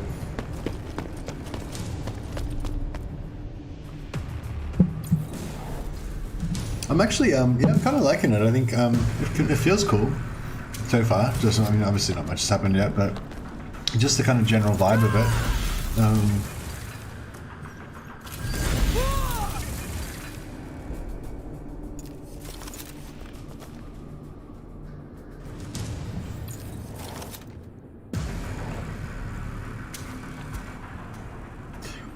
Oh yeah, this is my bruiser guy. So if we go down like this, so that's an exit. That's an exit down there, I guess. Oh yeah, there's one right over the far side. What's this? Is an elevator, I think. Yeah, cool elevator. So that lets you go up and down to different levels.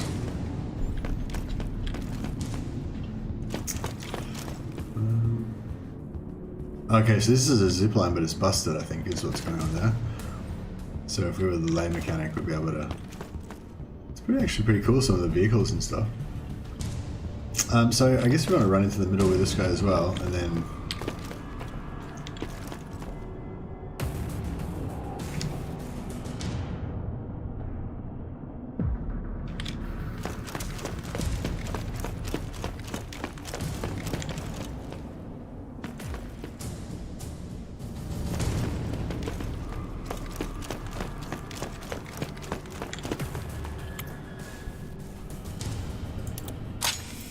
Oh, I'm actually meant to go down. Down, not up. Oh well.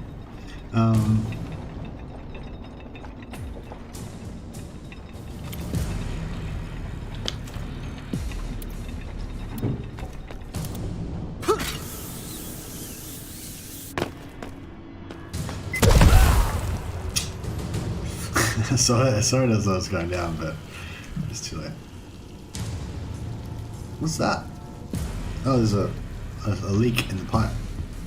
That's cool. A bit of water. Okay, so I think we can go into ambush. And these will charge like anyone that comes within range. And yeah, we haven't got any points left to squat. Haven't got any points left to crouch down.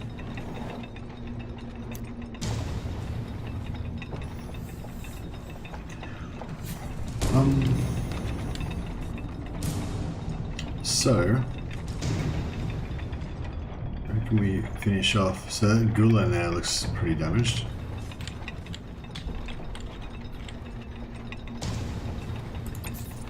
Yeah, I'll try and move with this guy first and... no, he's gonna go after them. So I'm interested as well to see if they get XP for killing enemy players and stuff like that.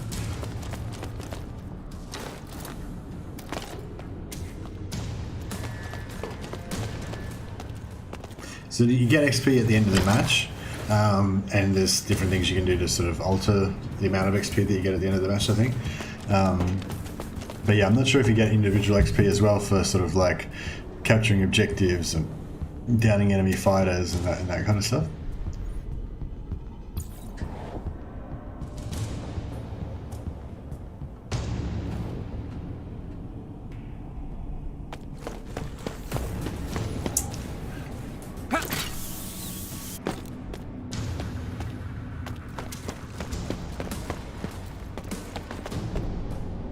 Oh, okay. So that's pretty weird. So one of the enemy fighters just left the battlefield without taking any gear with them. So apparently you can. So we want to pick up these crates basically, and get them, rescue the crates. And we need to like kind of leave the map alive in order to get them. Okay, I guess that fighter that left the map was probably really damaged because there was one that was like had 10% health left or something. I guess that's what that was.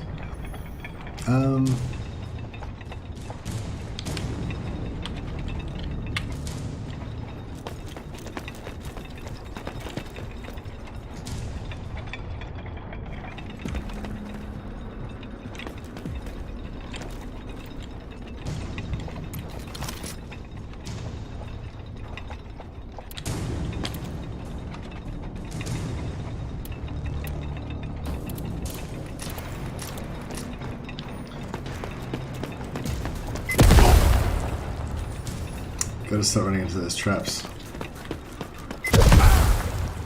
Again.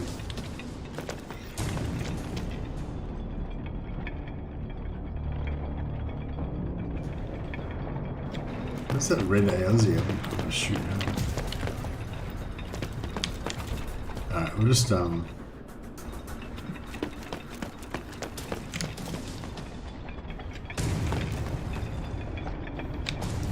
really figure out how to get line of sight anymore.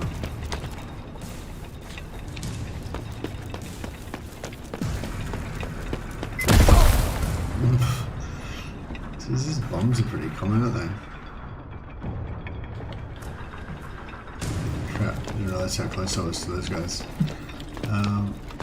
Just go over here or something. Alright, we're in Overwatch.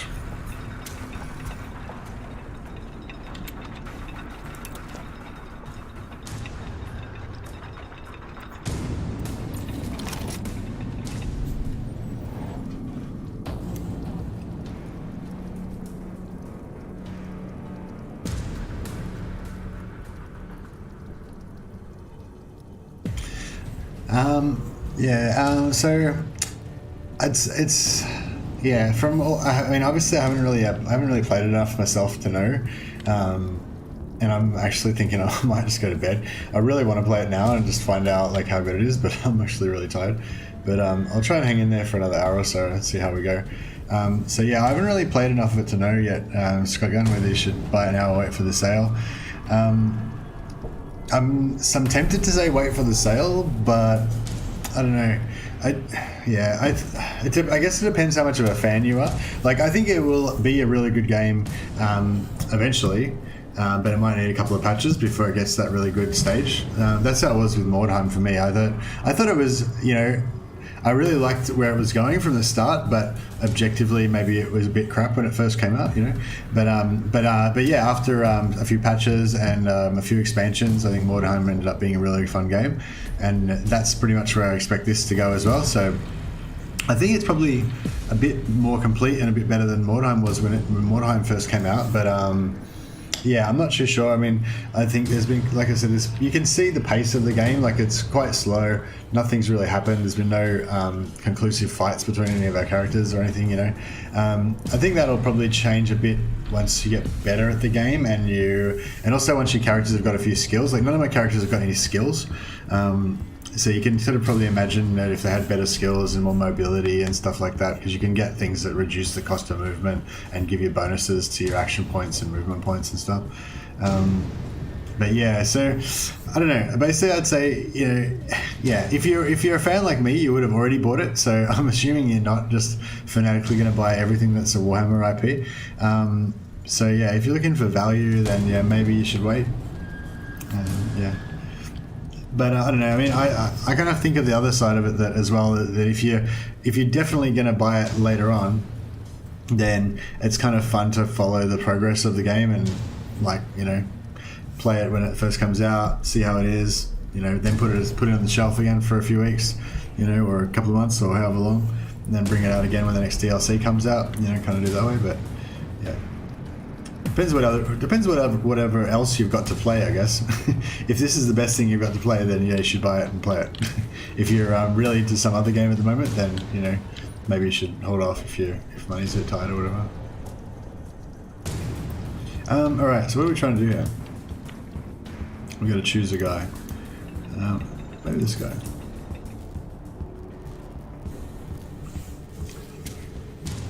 Yeah, I'm essentially just choosing my actions at random at the moment because I don't really understand what the advantage of different choices are. Oh, see the ambush range. I wouldn't have even thought he was in range. Wrecked. Well, that was fun. That's the most fun thing that's happened. Just like wrecked him.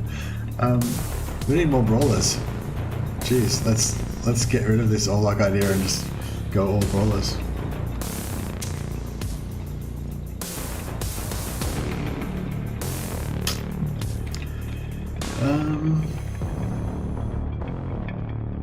Crazy Tomlin. He's not one of ours, is he? Maybe we should go and try and shoot him. He's probably in Overwatch, so he's probably going to shoot us first.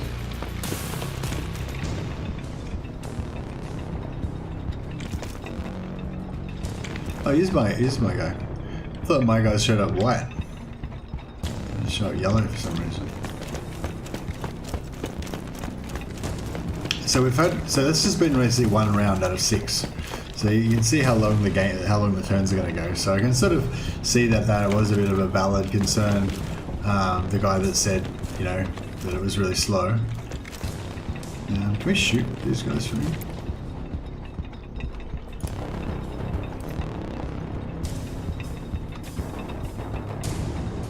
So what's going on there? 85%.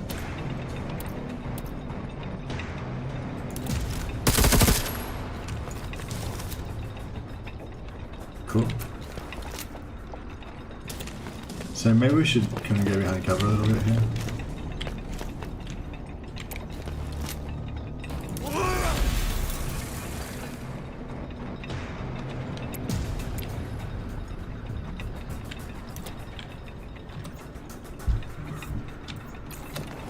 Yeah, you gotta hold everything down if you're forgetting.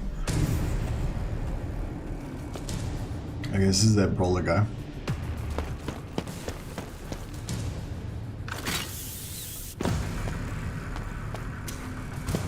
I like his motor. Oh, he extracted too.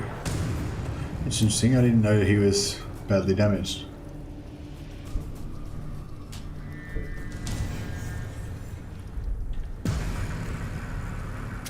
So I'm wondering if we should just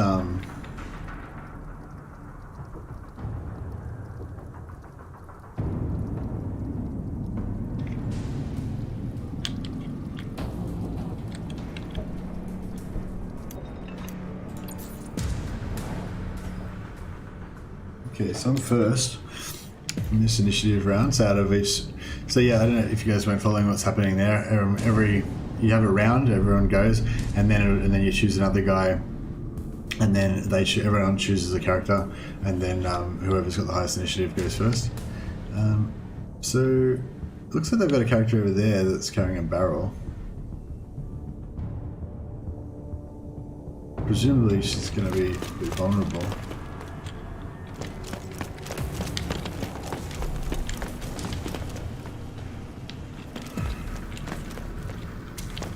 Fit through here. What's going on here? Is there barricades on every side?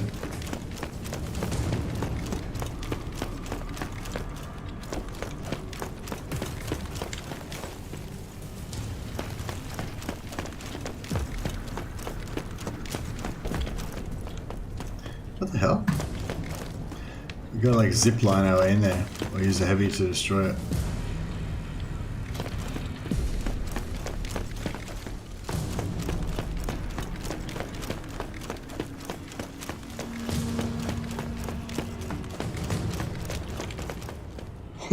Shit. Alright, well, if we can't kill that one, maybe we should just not even bother. Maybe we should just go and grab crates.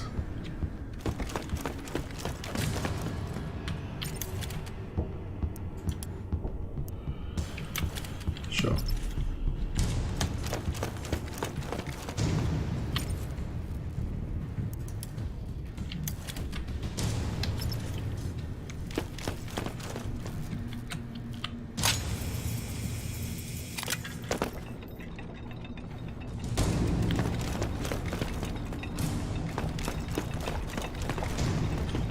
Oh, here we go.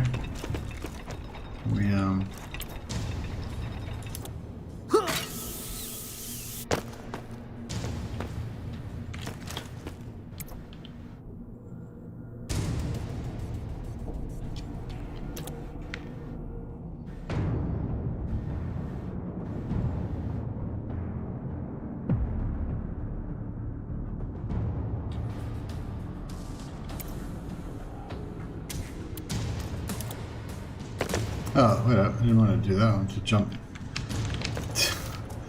I wanted to jump down the hole. Oh well.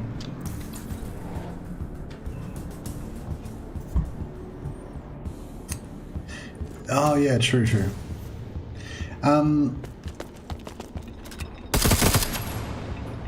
Yeah, definitely should be searching the bodies and stealing all their stuff. I don't think you can extract and then come back in, but I don't know for sure.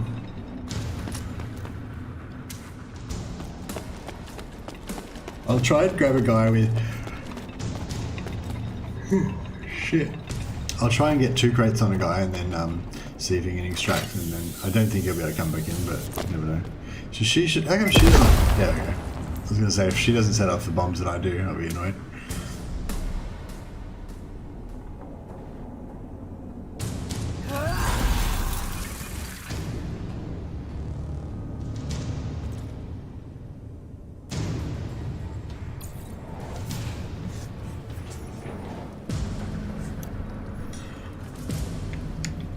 So...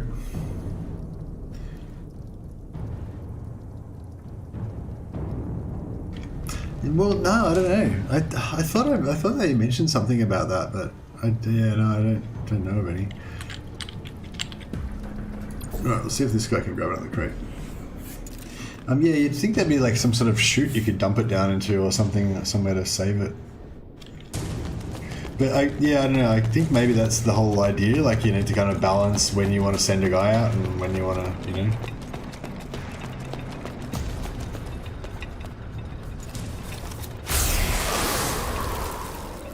God damn it.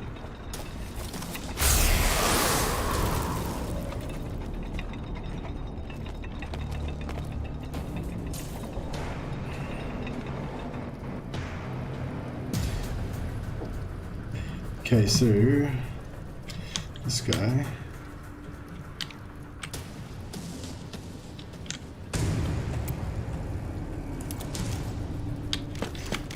Go over here.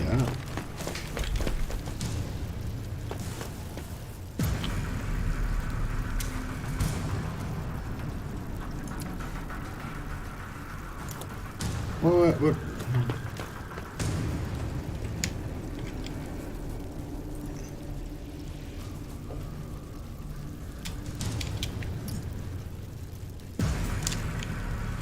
I can't remember how to see my debuffs now.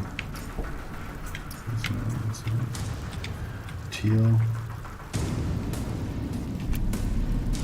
There we go. Carrying heavy load.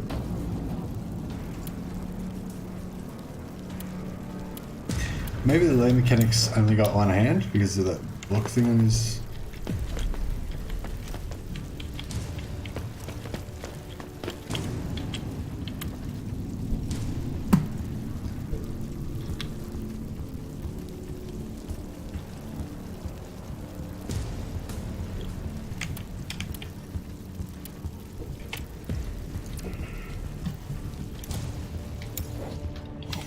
Yeah, the only debuff I can see is the carrying heavy load debuff. So I assume that means that yeah, because he's got that thing in his arm, he can't.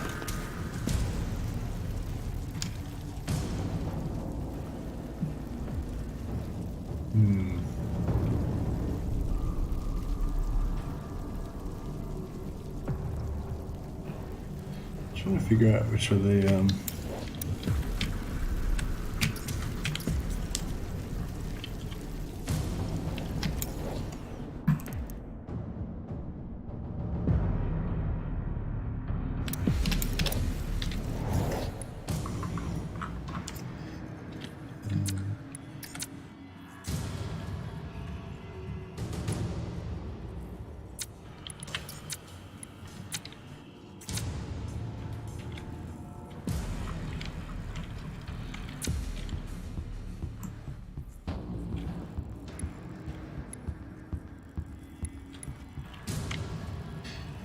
kind of equidistant to the exits. I suppose that exit's a bit closer.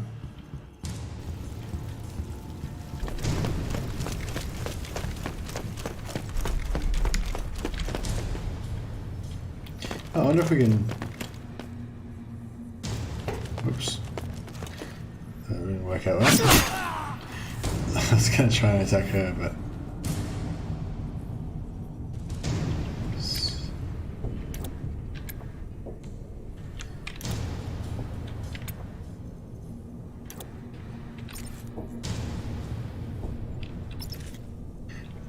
Okay, so yeah, I thought you could use that. I assumed you could use that thing as a.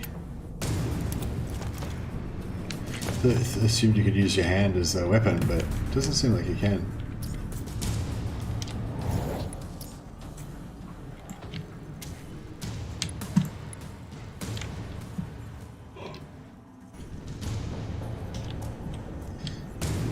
Alright, so where's the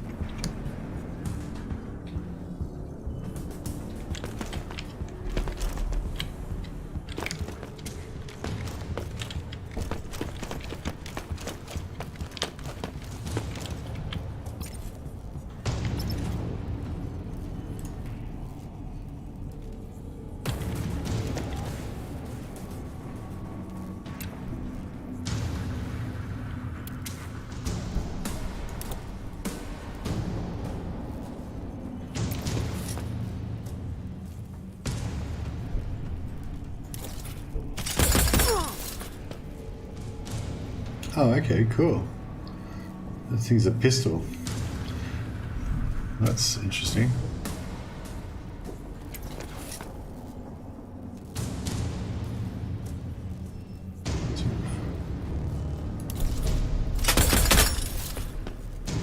Oh, whoops. I didn't mean to shoot the barricade.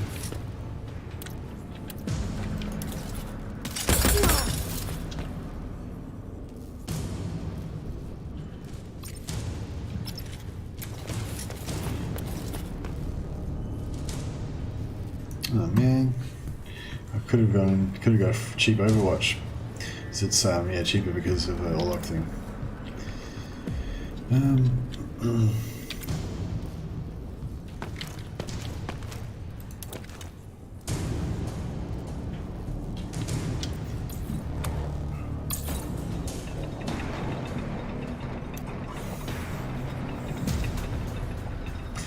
Yeah, it's just AI.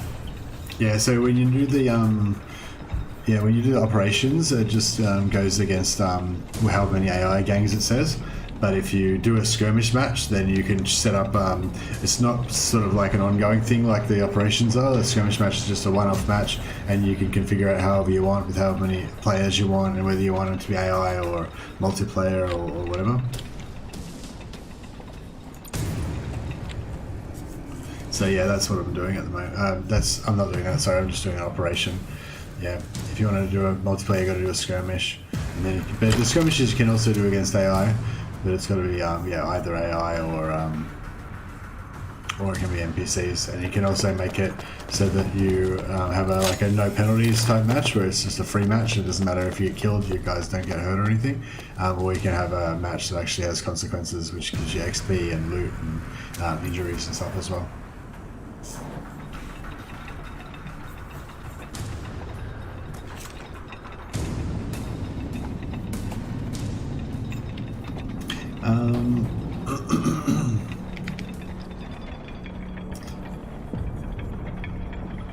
I feel like we should jump down and help out our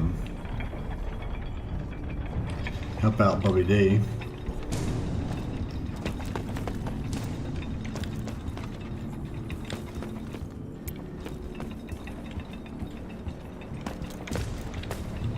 Yeah, so that's weird. So I don't want to jump over there. I want to jump down.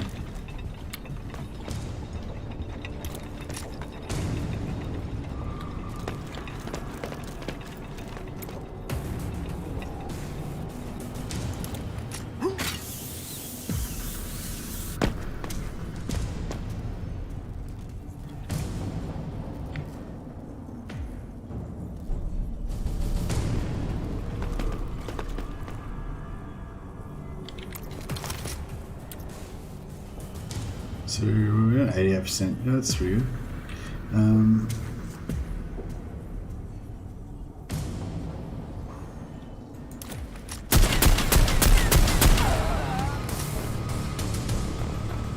Nice.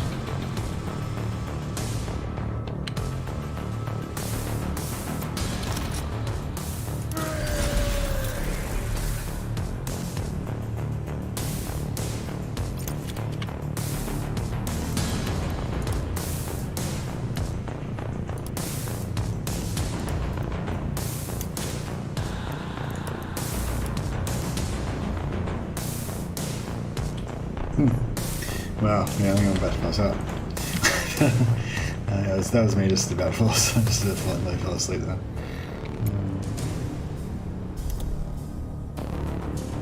I've got some movement left, so I'm kind of thinking maybe I should stack up with this guy.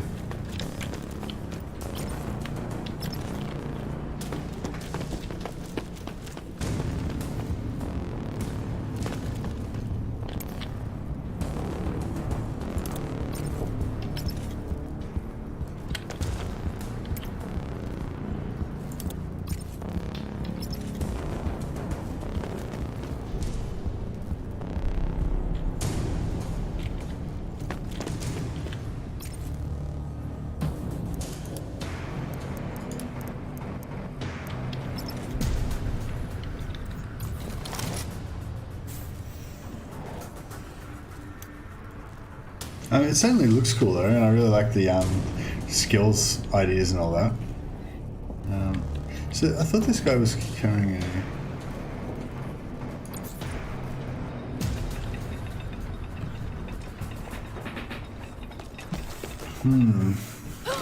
See, we're not doing too good at getting loot right now.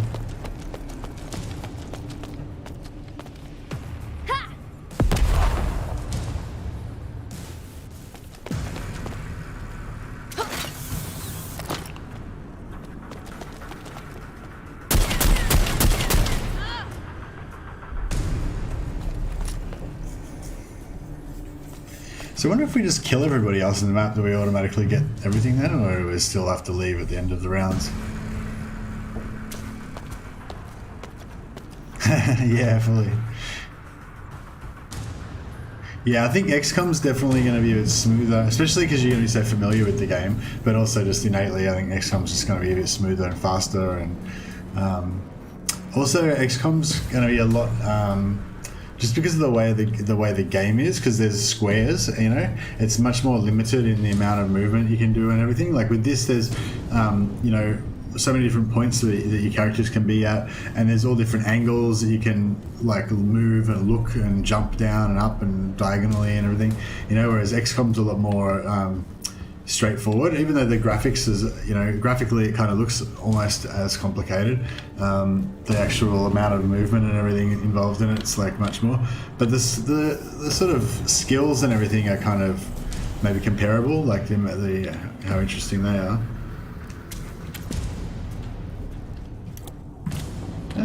How do we stand up?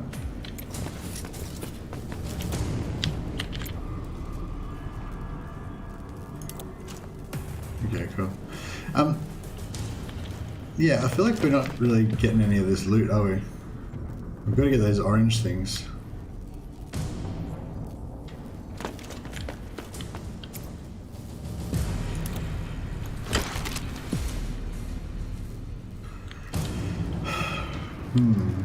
Alright, well, we've got one crate. This guy is kind of damaged, I guess, so...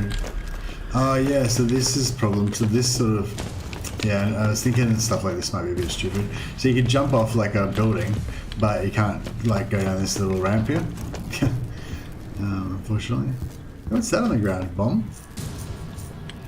Probably. Anyway, so... Start over here, run back over here.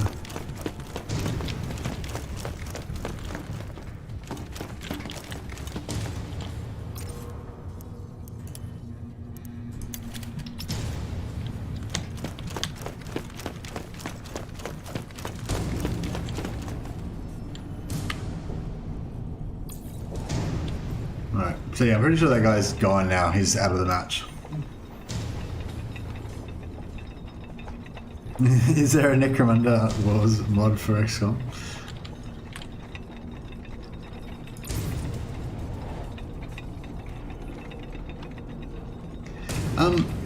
Yeah, no, I don't know. I still think this game's got potential. It's definitely a very different game to Mordheim. Now that I'm playing it, I realise that it's really different. It's just yeah, I don't know. It's got a weird. It's kind of more like it kind of feels a bit more like a chess match or something. You know, like you know how you've got like a knight that can move like you know, an L shape, and you've got a bishop that can move diagonally and stuff like that, you know, and you kind of use the different tools for the job in a way. And it kind of feels a bit like that, I guess. Yeah. It's a bit less combat orientated, I guess. So can we jump off here? Okay, yeah.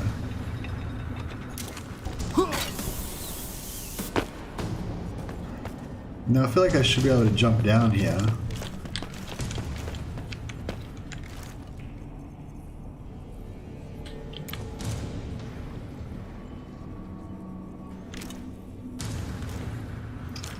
So weird. I just can't jump down there.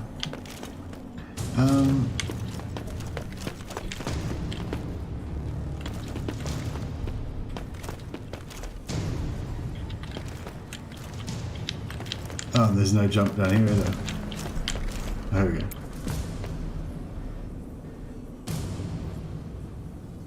Oh, get inside that barricade. There's no, like...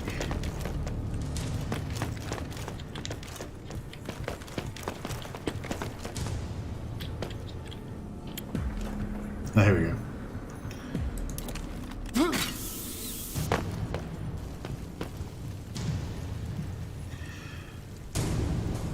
Alright, so...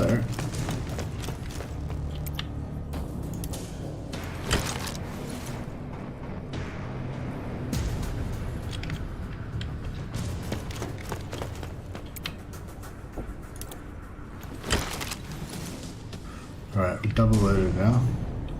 Now we just need to get on this zip line.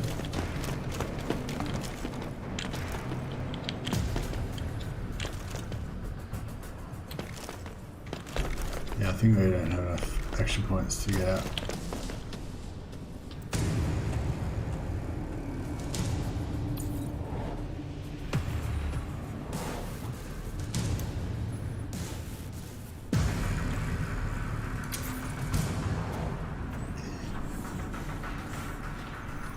Okay, so if I jump at the right,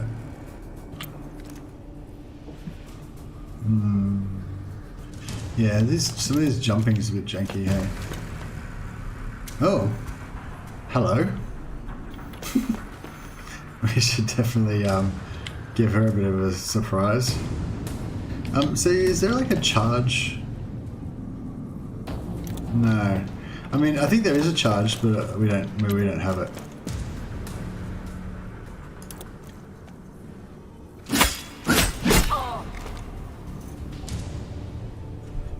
It didn't really do that much damage to her. I was hoping it was going to hurt her a lot more. It's supposed to have 50% stun. She doesn't look very stunned. Oh no, she is stunned. Excellent. So... No, we don't have any AP. I was hoping we were going to have a little bit of AP and we could disengage and put ourselves in ambush stance. Yeah.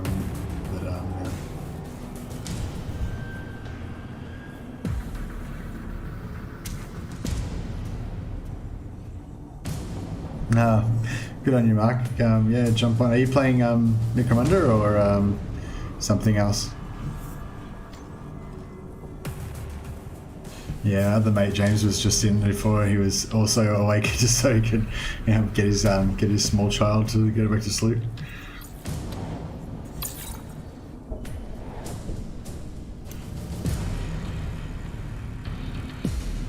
Oh, heavy weapons jammed. Okay. How do we unfuck our heavy weapon? Guess we'll find out. So she's unstunned herself. And she's tossed. We can't see what she's doing. But I think it's because there's a wall behind her, maybe. So we can't see what she's up to. Okay, so.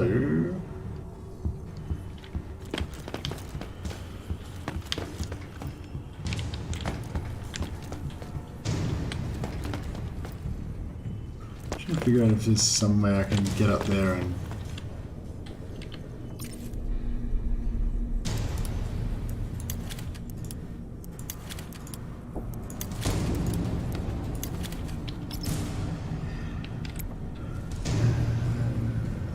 So yeah, that second one there is unjam.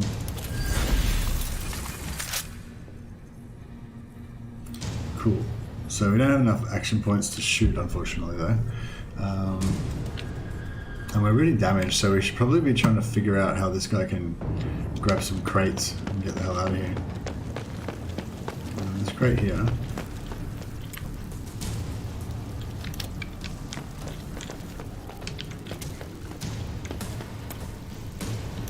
What?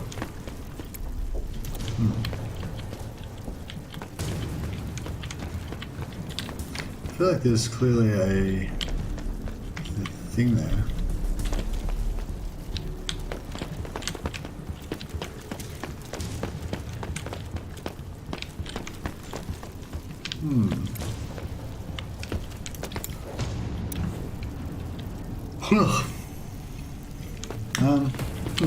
Don't know how to get that.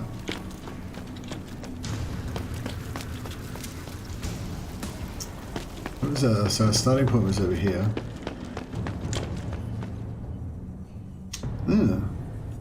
Elsa's over there, but we probably don't want to mess with her because we don't have any action points left, and she's got action points. We've got enough action points to catch a zip line somewhere.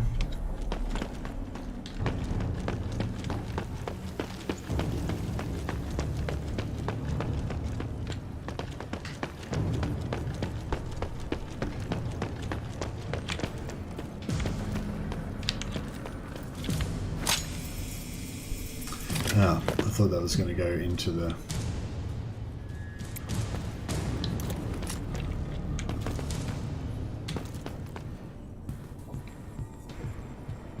That's alright, we'll stay here and use the zip line once we can.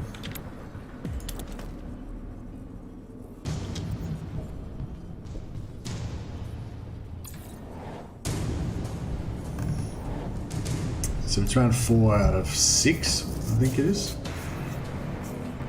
Okay, so this guy,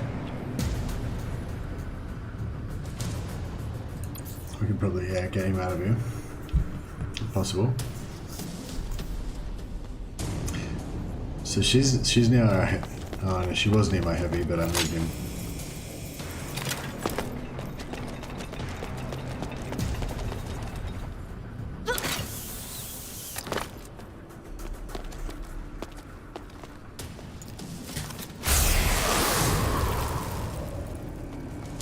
Okay, he's got full health luckily, and he's also about to leave, so he's happy to tank some shots.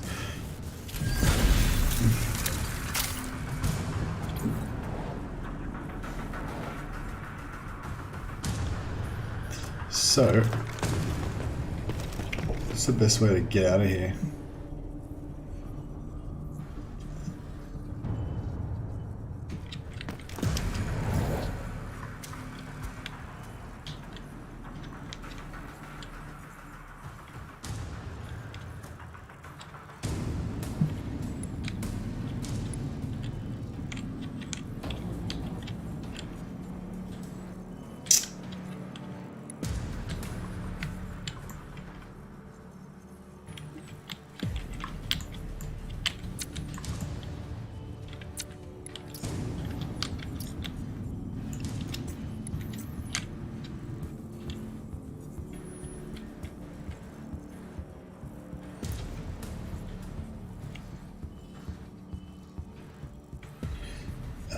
Okay, it looks like there's only one zip line. There's only one way to get out of there, so I better just use that one.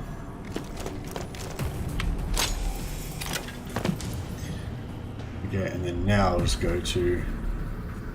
See, it'd be good to try and kill her, but we'd have to drop the canisters.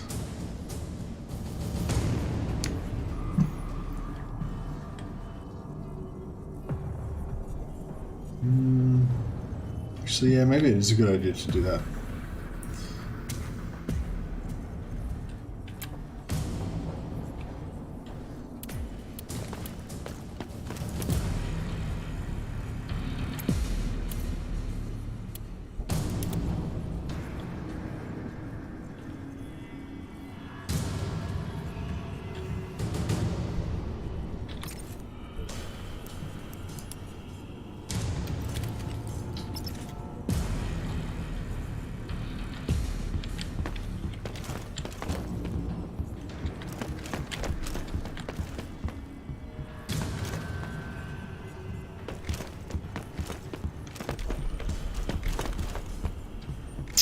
crap. Don't have any, yeah,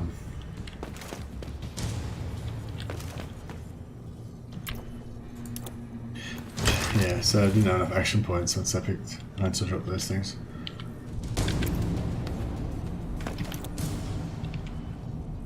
What if we carry one weapon?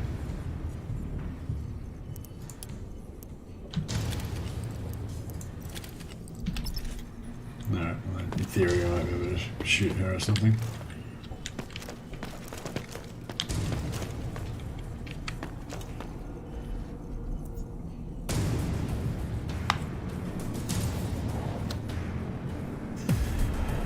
Hopefully that brawler can wreck this guy, and then he can kill the other one as well, and yeah, might work out.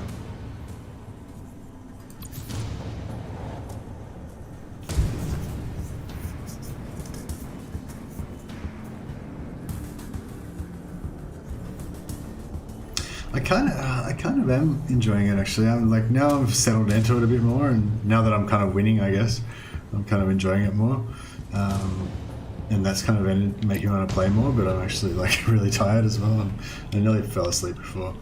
I really like to kill this character. Oh yeah, good. That should be very achievable by the looks of it. What if the boxes are going to get scattered off the, I don't know. Do the boxes just fall through the ground? Or maybe they're in her body. No.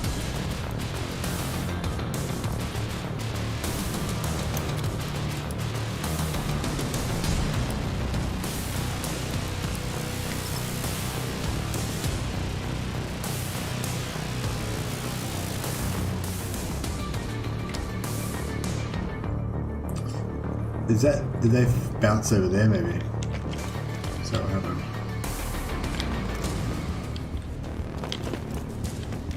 Oh, this one over here. Oh, okay, they just kind of rebounded somehow. Yeah, because there's different skills you can get that like let you, like if you pick up a box you get extra movement points and stuff like that. So yeah, I think we're going to want to have like a specialist runner that's really mobile that has the scavenger trait to pick up the boxes and stuff. And once you kind of spec into it a bit more, I think it'll all make a bit more sense. Yeah, I wonder if I could have boxed this character in, maybe, or something.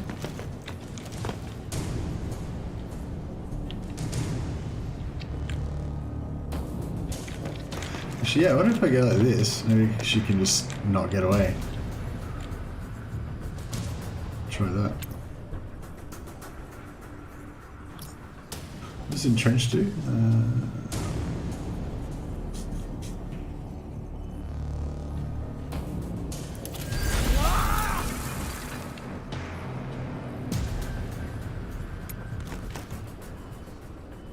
Sweet. You do a one-handed ambush. That's pretty cool.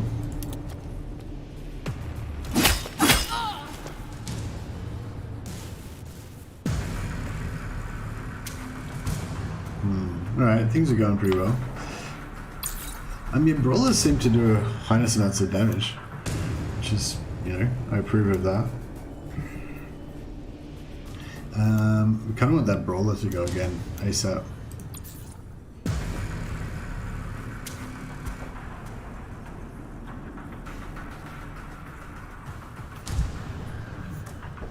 She should do disengage.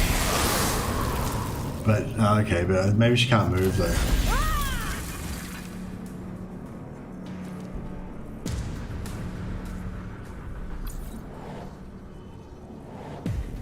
That was it? Okay, lovely. Yeah, so she's done basically.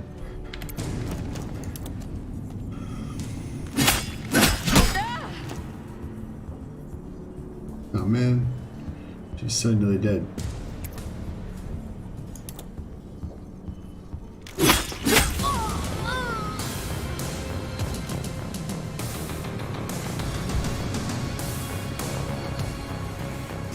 You know, I think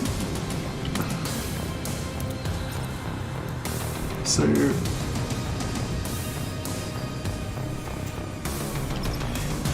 So my action points is 10 out of 60. My movement points is 55 out of 60. And I think maybe if I pick up more stuff, then that'll hurt, like I'll have penalties to that. Let's just see what happens. So let's say we get the cryo gun and the frag grenade, auto pistol. I've run out of action points now. And yeah, now we're... Well, that seems to be still the same. Okay, so he's got that one and he's going to pick up that one. And this guy is going to run over here and grab these two. Once he's ready.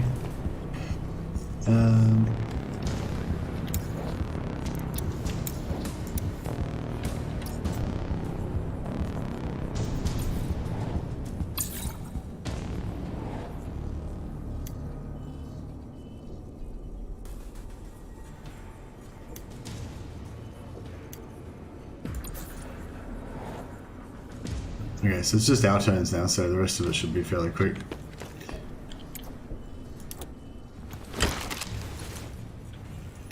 Alright, so we did that, and then can we get a zipline to go somewhere?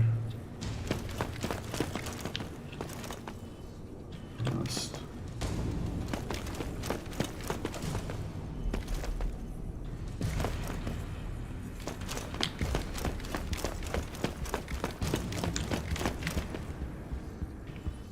Alright, I don't know if there's a zip line. We're there, and we want to go to there.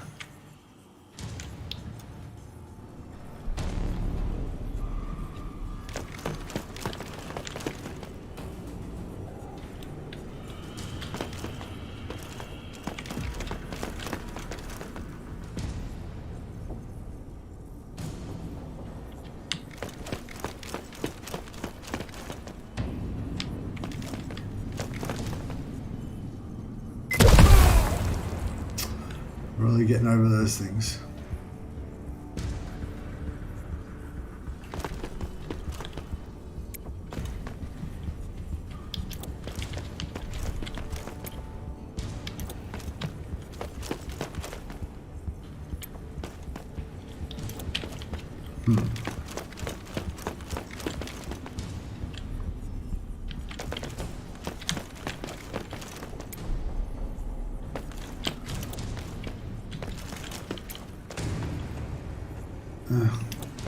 So, yeah, the movement's a bit janky, obviously.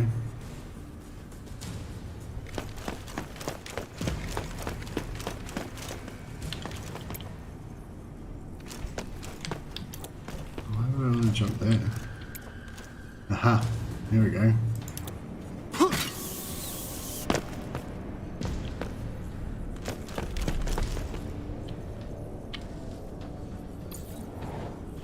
So we've got 3 crates out now. But yeah, I don't think we're going to be able to get everything. So he's going to get those 2. There's 1 at the top there. There's 2 down the bottom here.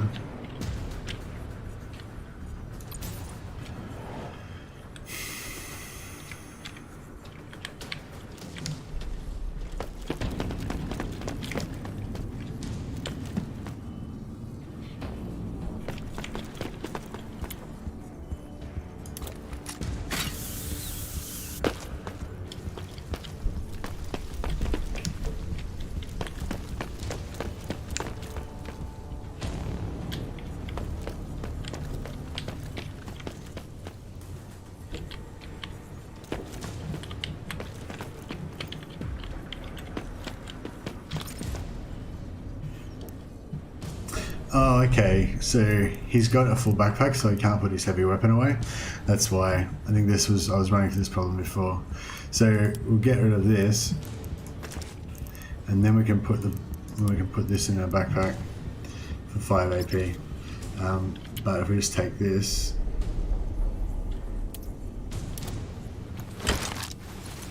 so that costs 10 AP.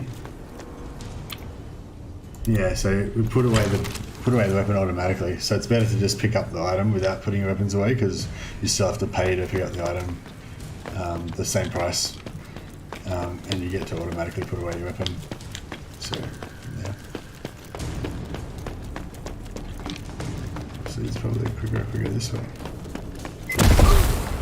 God damn it. This guy's struggling. Alright, I think we've got one more round, so... Oh no, it's round 6. Right. Oh, maybe... I think because we're carrying it, we might get to leave with it. Since if we're still alive at the end of the round. Hopefully.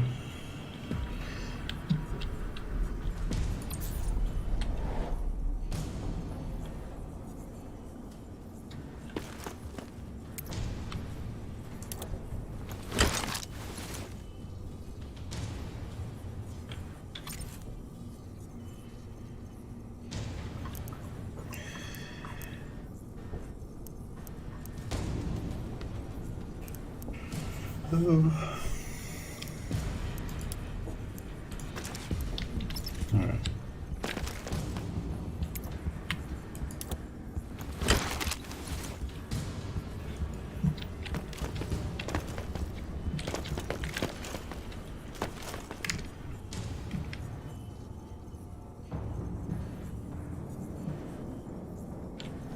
So this guy's going to be quicker to go this way, I think.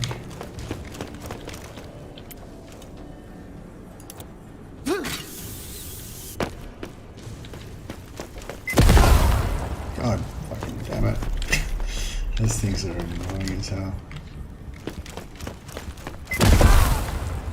Jesus. I wonder if this guy's gonna have to like recover heaps from his wounds. Alright, so I think that's the end of the round. Is it 6th round? Oh no, that's it, yeah. So...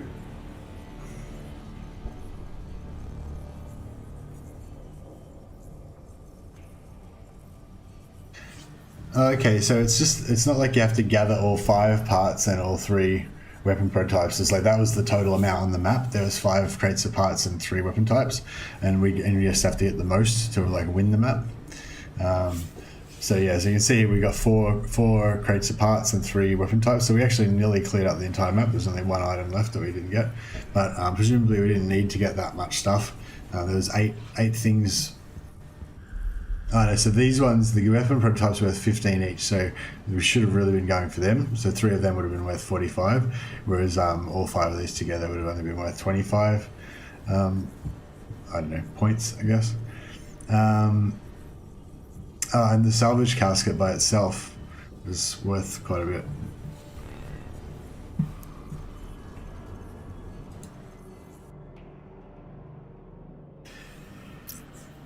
I might try and tough it out for one more battle, just to get a bit more.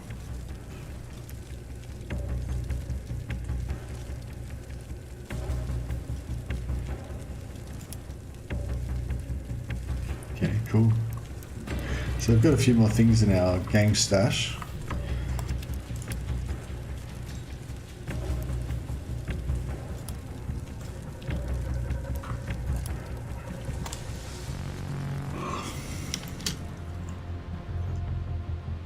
This guy's our most valuable fighter. Extra 30 XP.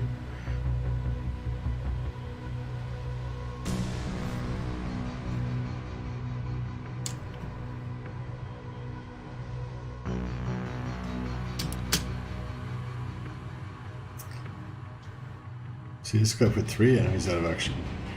That's pretty good. Oh yeah, see how it says intelligence? That's because the higher your intelligence, if you've got high intelligence, you get extra XP. You actually level up faster.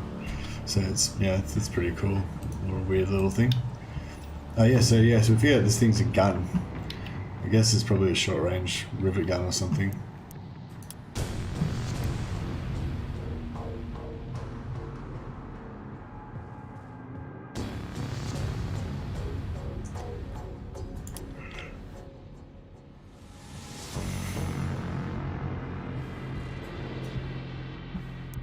Okay, and our medical lab facility gave us some free karma.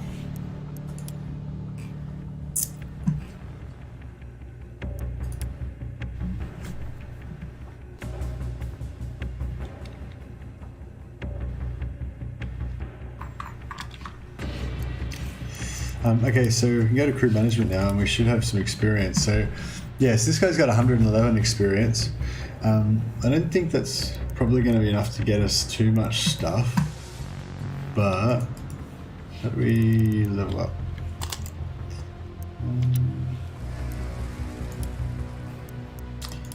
Okay. So, yeah, so we've got a certain amount of points, so we won't do that yet. We go into skills. Now, each skill is worth a certain amount of points, I think. What's this one?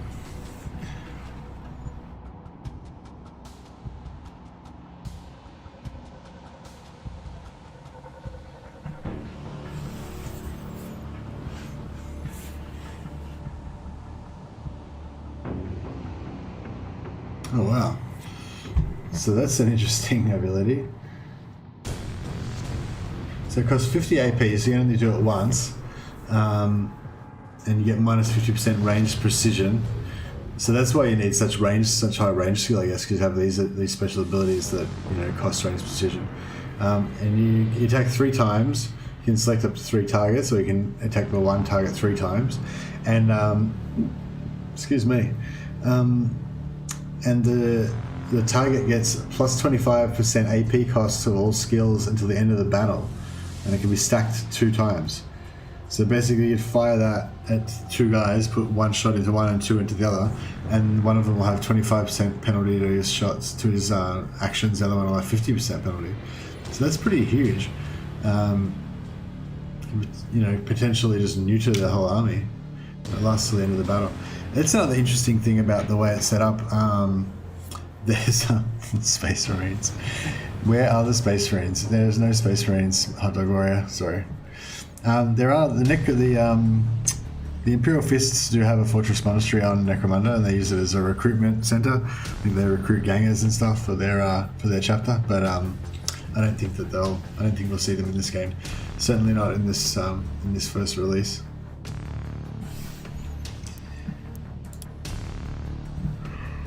Oh yeah.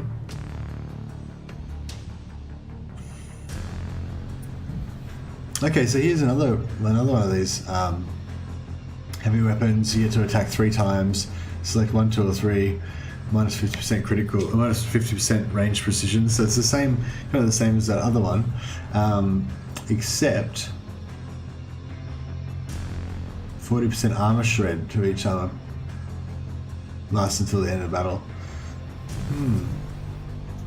Okay, so I don't know if you're likely to encounter anyone that's got enough armor that's going to be worth trying to shred them. Like, yeah, I feel like you probably always want to do this one, maybe.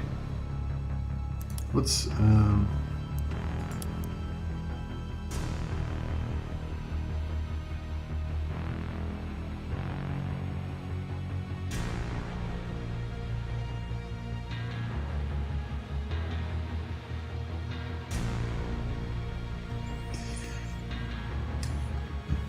well, that's crazy.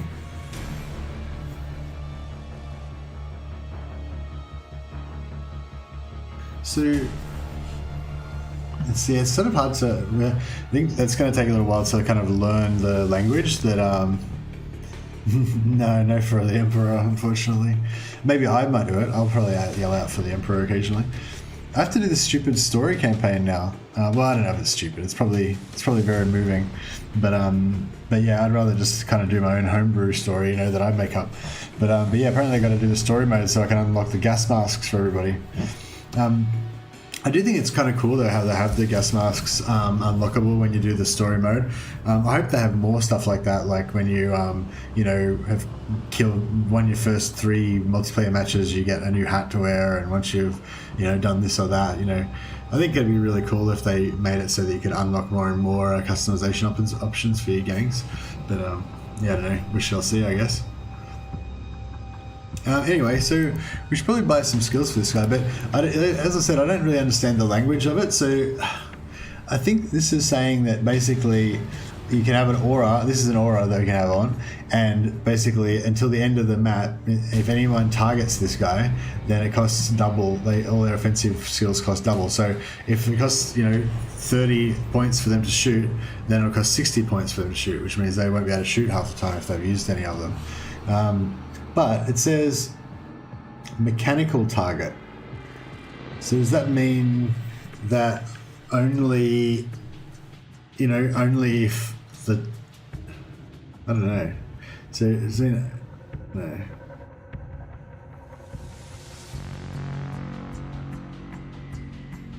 Yeah, I'm not sure. Does that mean like if a robot attacks you, then it affects them or something, or you can only use it if like the person that's affected by the safeguard has to be a mechanical? I don't know, it's not really sure. I don't know, maybe we should just buy it and we'll try it out. So we can only have one aura at a time, so we may as well, try it out. So formation, what does that do? Oh yeah, 10% damage.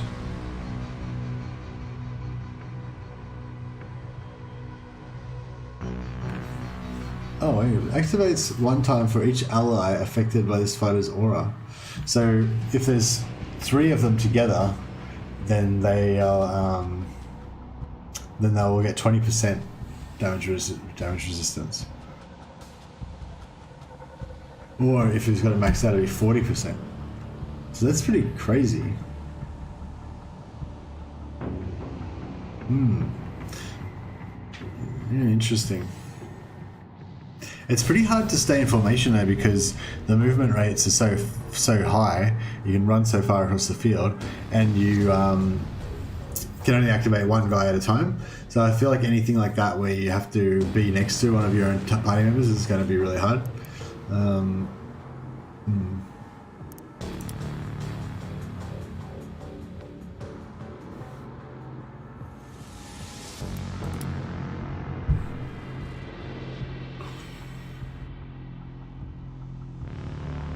See, this is... I don't get this... So, I think the mechanical has nothing to do with being a robot. It just means, like, it just means that it's a thing that affects you mechanically, as in the game mechanics.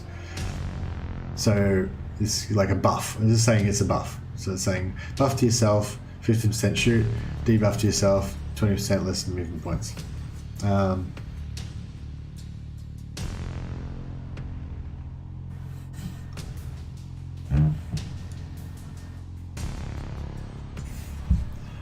That could be cool though.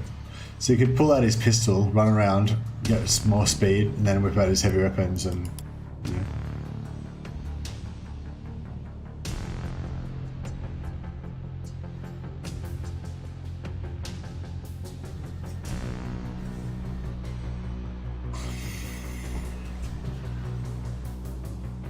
So I think we've already chosen the safeguard skill.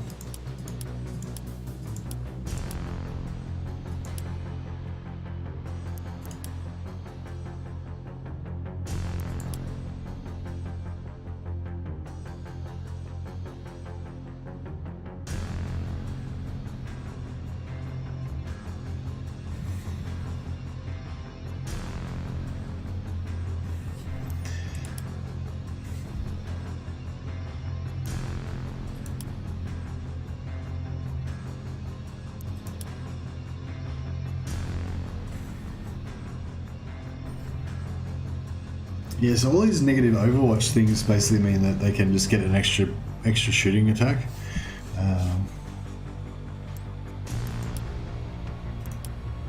Potentially.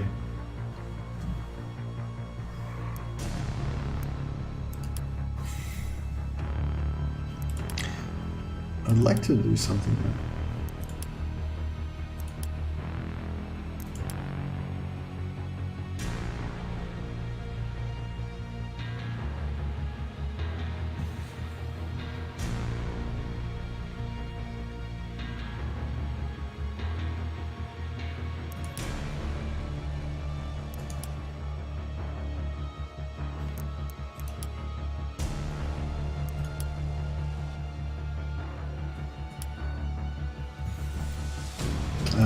yeah, falling asleep. Yeah, sorry guys, I don't know if I can do another mission. I'm just gonna pass out. When I was doing the actual mission, it was sort of okay, but because the action was kind of keeping me awake. But now that I'm like reading and stuff, it's just really yeah. I think I definitely should have got more sleep.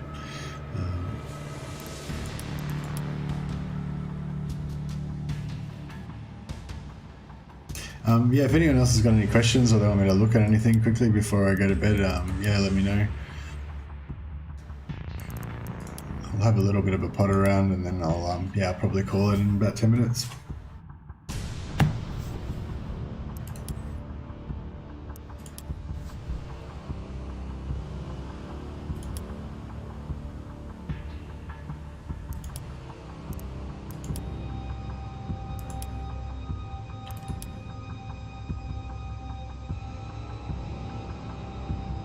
Okay, yeah, so this is sort of like the stuff I was talking about. So these are the, so yeah, so that kind of makes sense, I guess, like juve skills. So if you've got some tough gangers and you just get an extra body in your gang, you know, you juve, given this attack, this plan attack, so plan adaptation, sorry, 25% less cost of any tactical skill after using carry skill. So after you pick up some loot that you want to steal, then you can, you know, use tactical skills.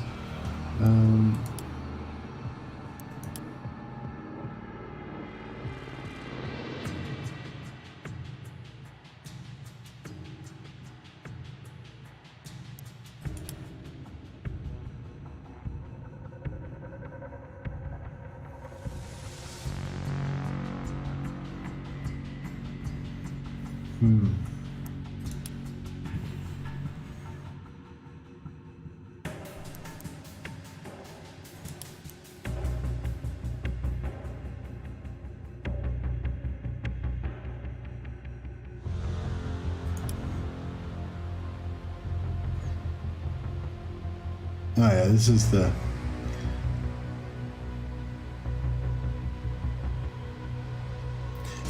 So yeah, after you pick up a box, you get plus an extra 10 movement points per round, so you can kind of get the hell out of there a bit faster to loot the boxes. But yeah, I don't know, I mean, that mission that we just played then, like, we basically just killed everybody, and that's kind of how it played out in Mordheim as well. Like, you would just kill everybody and then you would sort of win the match by default. You didn't really try and like actually focus on the objectives too much. So yeah, I don't know if that's how it's going to be in this one as well, but yeah, I might just leave that at that for now. Yeah, no, actually, I was a bit dubious at first when I was struggling with the controls more, but as I started to get a bit more familiar with the controls, yeah, actually it was kind of fun, and the prospect of leveling up and getting the skills is definitely fun. Yeah, I'm gonna go and get some sleep. I think once I have a rest, I'll actually enjoy it a lot more, and probably I'll be a bit more, you know, clear in what I'm saying as well when I'm talking. So I'm going to get some rest, and then I will jump back on at 12 p.m. Central European time, which is about 6 a.m. I think, Eastern EDT, Eastern American time. And yeah, it's 9 p.m. Australian Eastern Standard Time. So yeah, thanks for joining me, guys. Sorry I was like really fucking tired and out of it, and probably wasn't a very good stream. But yeah, and I am actually enjoying this, and I'm definitely going to play a lot more of it over the next 3 days, and I'll probably, yeah, have more to tell you about it then. So yeah, that's all I got for now, guys. Thanks for watching.